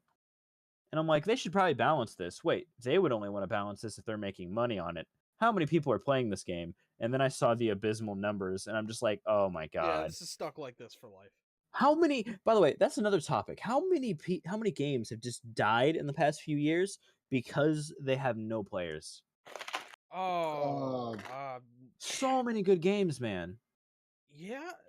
Like, I'm pretty sure Quake Live has more players. I'm trying to think of a game that has like legitimately died out that wasn't just because it was bad, but because like just people just lost interest. Like Quake I'm Live has sure- more players than Quake Champions. Yeah, and I'm sure like TF2 is on its way slowly, but it's on Yeah, its slowly way. but sure. That's another thing. I have gone through phases with that fucking game. Okay, and these guys know, and anybody who has ever watched any of my YouTube videos know, I fucking loved TF2. I did, and the problem is that they keep catering to people that they don't need to cater to. We ask for two things: nerf pyro, remove pyro. That's it. Just two things. Get rid of pyro. Nerf fire. Okay. Nerf and remove pyro. It- That's it's, all we so, want. so it's like either beat the horse or kill the horse. No. You don't get to. You nerf him first, let him live like that for a couple days, and then So- kill him. So That's what it is. it's like nature's way of like if someone had like inoperable lung cancer and they're gonna die anyways. I don't care. Get rid of 'em. Jesus Christ. Hey, Like the you know Jungle what? Inferno update. It was like 96% fucking pyro items, and then everything else was a fucking hat. And I was like, why? I joined into a game. There were like 11 pyros, and I was like, why? So I sold my shit, took my $60, and I bought something else. You know, I feel like games nowadays, I'm not even just microtransactions I'm talking about, just stuff like microtransactions work under a certain light, but if it's just cosmetics, it's Unless you're trash. EA. No, not even EA, just like CS:GO. Like the CS:GO trading and whole gambling thing is ridiculous. It's so stupid. The only thing that even gets remotely changed other than your skins is the knives, because the knives have like different models, but they still do the same thing. And people are spending like $600 worth of in-game shit trading it up to try and get something that's worth $2,000 that you're not gonna sell. So it's like, what's the point? You're just taking away rare items that not a lot of people have, and making them even more rare. It's like, it's not like Bitcoin. It's not gonna go up in value, and it's gonna have some sort of huge effect later in life. You know, it's Mhm. like it's such a stupid concept, because it should all be, you But you should know be what? able to get everything without You paying. know what really gets me though What? is that back when I played TF2 a lot in high school, I did a lot of look into it. I fucking shit you not. There's an economy based on TF2 and CS:GO and all the trading. Yeah. Right? Oh yeah. So like Refined has like certain TF2 more than CS:GO, but like Refined Metal has certain values. So do keys, and at the time, so did earbuds. And I remember when I got my first pair of earbuds, and like everyone would look at you like a holy god, and I could be completely trash at the game, but just because I had, you know, $63 to spend, I didn't spend that much on the earbuds. I think I spent like 126 when they were at their lowest, because I bought them thinking they'd go back up in price, but they didn't. Yeah. But Yeah. but anyway, but it's like video game economies I don't think should exist, because it takes away from what the game's supposed to be. TF2 was a team-based first-person shooter that just nailed a lot of shit when it came out. And as it's aged, it's not doesn't sit well. Yeah. And You know, when Overwatch first came out, I was like, "Oh my god, a replacement." And now it's even worse than TF2 in my opinion. you ever think that maybe you just grew out of that style of game? No, because I love that style of game. I just there's a lot of reasons I don't like Overwatch. You know, I'm And gonna have to disagree with you on that. And once again, you're not wrong, and I'm not wrong. It's an opinion thing. mm, But the way I feel about cosmetic items is, if as long as the items are not like $500 like a skirt in PUBG, I feel like it can draw attention away from skill, and that not necessarily be a bad thing. I'm not saying like cosmetics. I like You know, I like playing dress up. I do. It's fun. because It makes if you're your dog shit at a game, I want to be able to talk about something besides how dog shit you are at the game. You know? yeah, like, oh, I like Oh, your nice, hat. nice hat. You know? I'm not saying that cosmetics are bad. I'm saying that Oh yeah. with TF2 in particular, it has gotten to the point where they aren't focusing on the gameplay, they're focusing more on the cosmetics. We haven't gotten a new item that hasn't been absolute garbage in forever. Yeah, and that's like one of the things is like, for the longest time TF2 did microtransactions and stuff right, because not only did they have the cosmetics, which, you know, whatever, that stuff didn't really matter, but they also had different guns that had, you know, different abilities and stats. So it made more sense that maybe a market would grow around that than a friggin' hat that does But nothing, right? I have a Vine where I make reference to this, is that there's like 4 pages of weapons and then 15 and probably now more pages of cosmetics. Understandably, it's easier to make a hat and stick it onto a model than it is to make a game fully and code it to do certain things. However, if the update for the Pyro update, the Jungle Inferno update, I think it was like a 2 year long update that we were waiting for. And in my opinion, it wasn't worth it. I don't know what the fuck they did. I really don't. I did with nothing but Overwatch, teleport bread for 15 hours. I did nothing but teleport bread for 3 days. Oh, that's what it was. Yeah. But it's like, but like, don't get me wrong. I always love TF2 and I love the community, and it always have a place in my heart as one of my favorite first person shooters. But it just went downhill, and that's to be expected for a game that's over 10 years old now. And as for Overwatch, I watched that. Me and Aaron, we played that at the beta, and we were like, eh.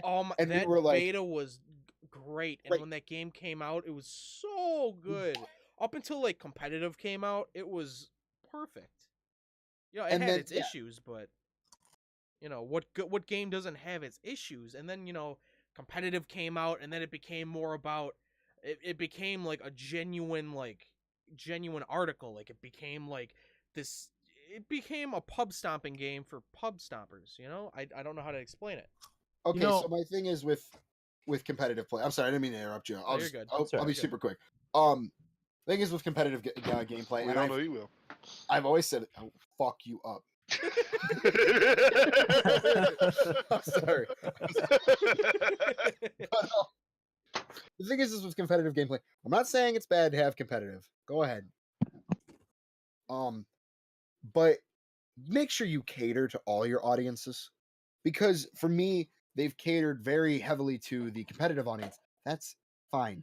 But when I get into a nice casual gameplay where I don't want to be a fucking tryhard dickhead, I play with a bunch of tryhard dickheads, and the characters that I once knew are so different and broken or completely unplayable because of how weak they are that I got nothing on them, And it's like, again, it's very opinion based because some people love the competitive style and they love the high speed action and getting good at a certain character. But like when I play a certain character and then the next week it plays completely differently because you're catering to making things balanced for a competitive group, that's where my problem comes in. And I'm obviously stretching it and kind of exaggerating, but that's how it feels. And it's why I haven't touched Overwatch in months, because it, granted, wasn't great when it first came out. It definitely needed work.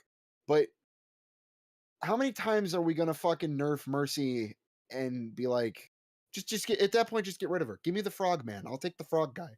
He dances. I don't even want Mercy anymore. I want the dancy frog. Like, I just, stop changing things.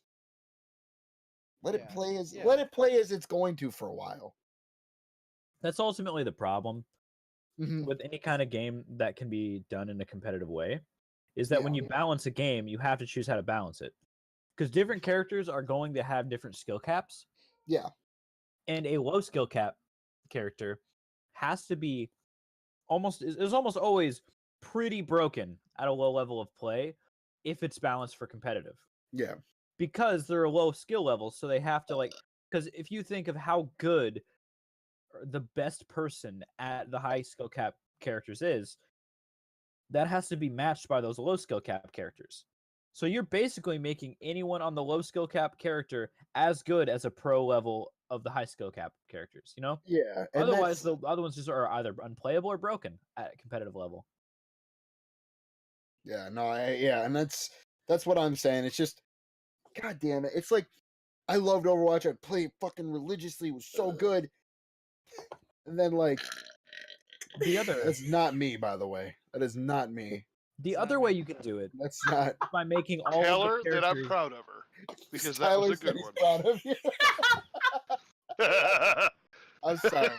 That's my girlfriend. You see, the other way to do it is by making all of your characters equally skill dependent, and that is all that super hard to do, and also alienates new players who want to play something easy when they get started. Yeah, exactly. So there's no real good answer to this. It's just everyone has to find their own balance and where they want to be on that spectrum. Yeah. There's definitely a spectrum involved here somewhere. Real quick, Yeah. can you tell Angie that she And just you're definitely broadcasted fucking her on it. burp all over Twitch? Oh, she she just whispered to me. She was like, "Aaron's streaming too," and I'm like, "Yeah." And she's like, "Oh, great." Welcome. Proud of you, babe. That's the one thing. Comedic relief. She says. That's my job, I was damn it. like, who's low key just burping in the background? I didn't say anything because I didn't want to be rude like the first time, and then it happened again. I'm like, who is that? Who is that? Who has She's been hearing this. She's been playing Mario Kart. Because like I didn't know We're about to I go didn't see know a she movie. was I'm like, I didn't know like she was over. So and Oh, like yeah. I only saw like your circle lighting up. So I'm like, okay, I'm like getting freaked out. I'm like, who is burping? Like genuinely, it's concerning because there's only 4 of us Ghost in here. belch. no, because we're gonna go see fucking the new Insidious in a couple minutes. We're gonna go leave, but like, I was like, go play Mario Kart. I'll stream with Aaron for a little bit. So yeah. Jesus. But speaking of, I do gotta get going. All right. You So- guys, y'all had no so- time for the Assassin's Creed movie talk, huh? Oh, we can. No, we next can talk time. about the We'll Assassin's do- Creed movie. Well, Whatever. It doesn't matter. I'll add my input real quick. I think the thing they could have done right, just to start, you guys take off from this. They should have rated it R. Oh, absolutely. Yes, You take it from absolutely. there. Absolutely. Thanks for having me. I'm gonna Yeah, go. of course. I'm gonna go sit at a theater and eat some popcorn. Okie doke. We'll miss you. Yeah. Bye, Dad. Have fun, my Bye. child. I like how Ollie just said bye. All right, see you guys. Y'all owe me child support. Died. And then there were 3. All right, so like he was saying about Assassin's Creed, I found that movie to be abundantly boring, Mhm. and it was was not completely done in a good way. no, it was completely unfaithful to the first Assassin's Creed movie. Mm-hmm. I think what they should have done, they focused too much on the present day and the Animus as opposed to, you know, the actual flashbacks. yeah, Yes. the flashbacks, which was 98% of what made Assassin's Creed great. Mm-hmm. And I have to say, you're being generous. okay, yeah. Well, I'm not talking about the movie. I'm talking about the game. But Yeah, you're being generous. yeah, all right, okay. But I mean, for what it's worth, I thought the flashback sequences, as few as and as infrequent as they were done well. I thought it was done in a way that it looked good, it felt good, there was a lot of action, and it was choreographed great. But my main gripe with the movie is the modern day parts, because if you really look at the game, the whole aesthetic of the first game's I don't know, I forget what the whole company's called, but basically that laboratory that you're in it has this aesthetic of being completely isolated. It's all white, and as you go through the game, you uncover more and more about, you know, what went on in that room, to the point where at the end of the game you eventually get, you know, the hidden like eagle vision, because of the bleeding effect through, you know, the past. And you know, if you played Assassin's Creed, you'll understand what that is. But you basically inherit that from your ancestors, and by the time you get that, you're like, wow, this place isn't as squeaky clean as I thought. And you know, these people are, you know, evil, or you know, they're working for the Templars, and they could have done that so much more, but rather they made it like a giant prison. You know what I mean? Because there's so much mystery shrouding, like there's so much mystery shrouding that place when you first play through the game, as opposed to when you're watching the movie, and it looks like they basically skipped the whole like mystery scene, and it's like, yeah, we're basically, you know, holding people hostage and trying to find this apple. You know? Yeah, they went straight from drunk to hangover. with Exactly. that. It was a bad choice. You know, I haven't seen the movie, so I really can't weigh in here, but would you say it's fair to say that they dumbed the potential story and plot of the movie down to fit an audience that had never heard of Assassin's Creed? Yes, but they left out all of the mystery that could have been there, and they did it in a way where, even as a standalone movie where Assassin's Creed never existed and it started as a movie, I don't feel like it was done well. Because it basically just makes it go from like, you know, who is our main character, who I can't remember for the life of me because I literally fell asleep in the theater. Magneto. Whatever his name is, dude. I don't even. Yeah, let's call him Magneto. I don't give a shit. So No, the actor played Magneto in Okay, let's go- X-Men alright. First Class. well, his name's Magneto now. So we get no backstory on Magneto other than his ancestor was an assassin, and we don't get to see. We don't get like it doesn't set itself up for a sequel at all. And I have problems with that. Like we've seen like book adaptations and game adaptations go well when they make that transition from video games or books to movies, like The Lord of the Rings and Harry Potter. Those were done well because they paced themselves. But the problem with Assassin's Creed is it didn't pace itself properly. You know? I don't know. I mean, it didn't really pace itself at all. It just kind of went full bore into it. Exactly. It's like it dumbed it down too much is what I'm I trying think- to say. I think comparing anything to The Lord of the Rings is a bit of a weird thing because that is a very much a product of its time and was lucky in so many different ways. There's no reason that movie should have been as good as it was, as accurate to the book as it was, and byproduct of those, as successful as it was.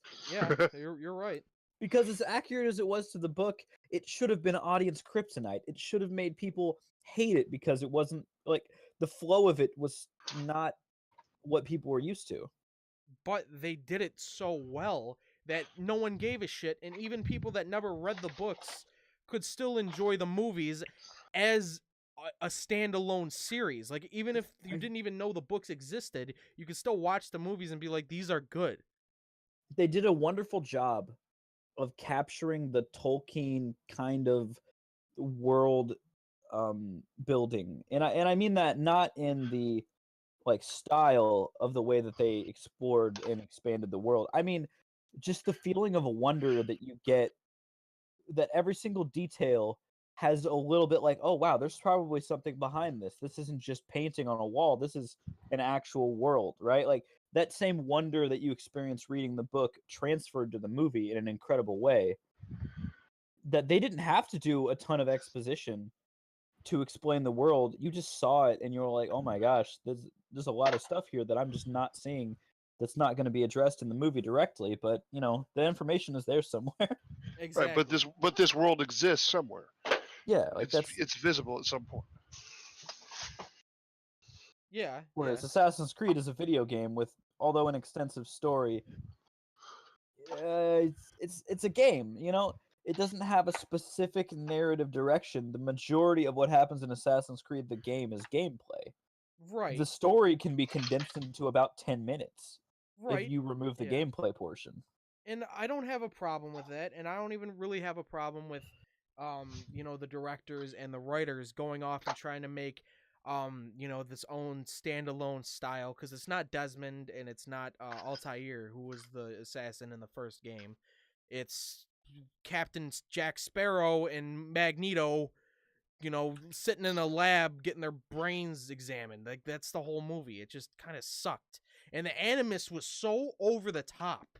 Like, the Animus in all of the Assassin's Creed games is basically either a chair or a bed, basically, that you lay down on, and you scan yourself. You know, you scan yourself into your own past or whatever. But this one, it was like a Metal Gear that like drilled into your head. Like, it just didn't make any sense.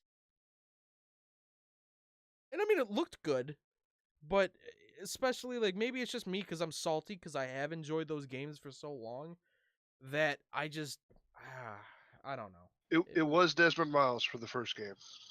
Yeah. Exactly. Wait, was the Magneto character was Desmond Miles? That was Correct. Oh, Correct. okay. So Maybe never that mind pisses then. you off more. No, everything that I just said just negated itself, because now they just completely just tore the whole story of the first Assassin's Creed out the window. And we didn't get enough time learning about the assassin.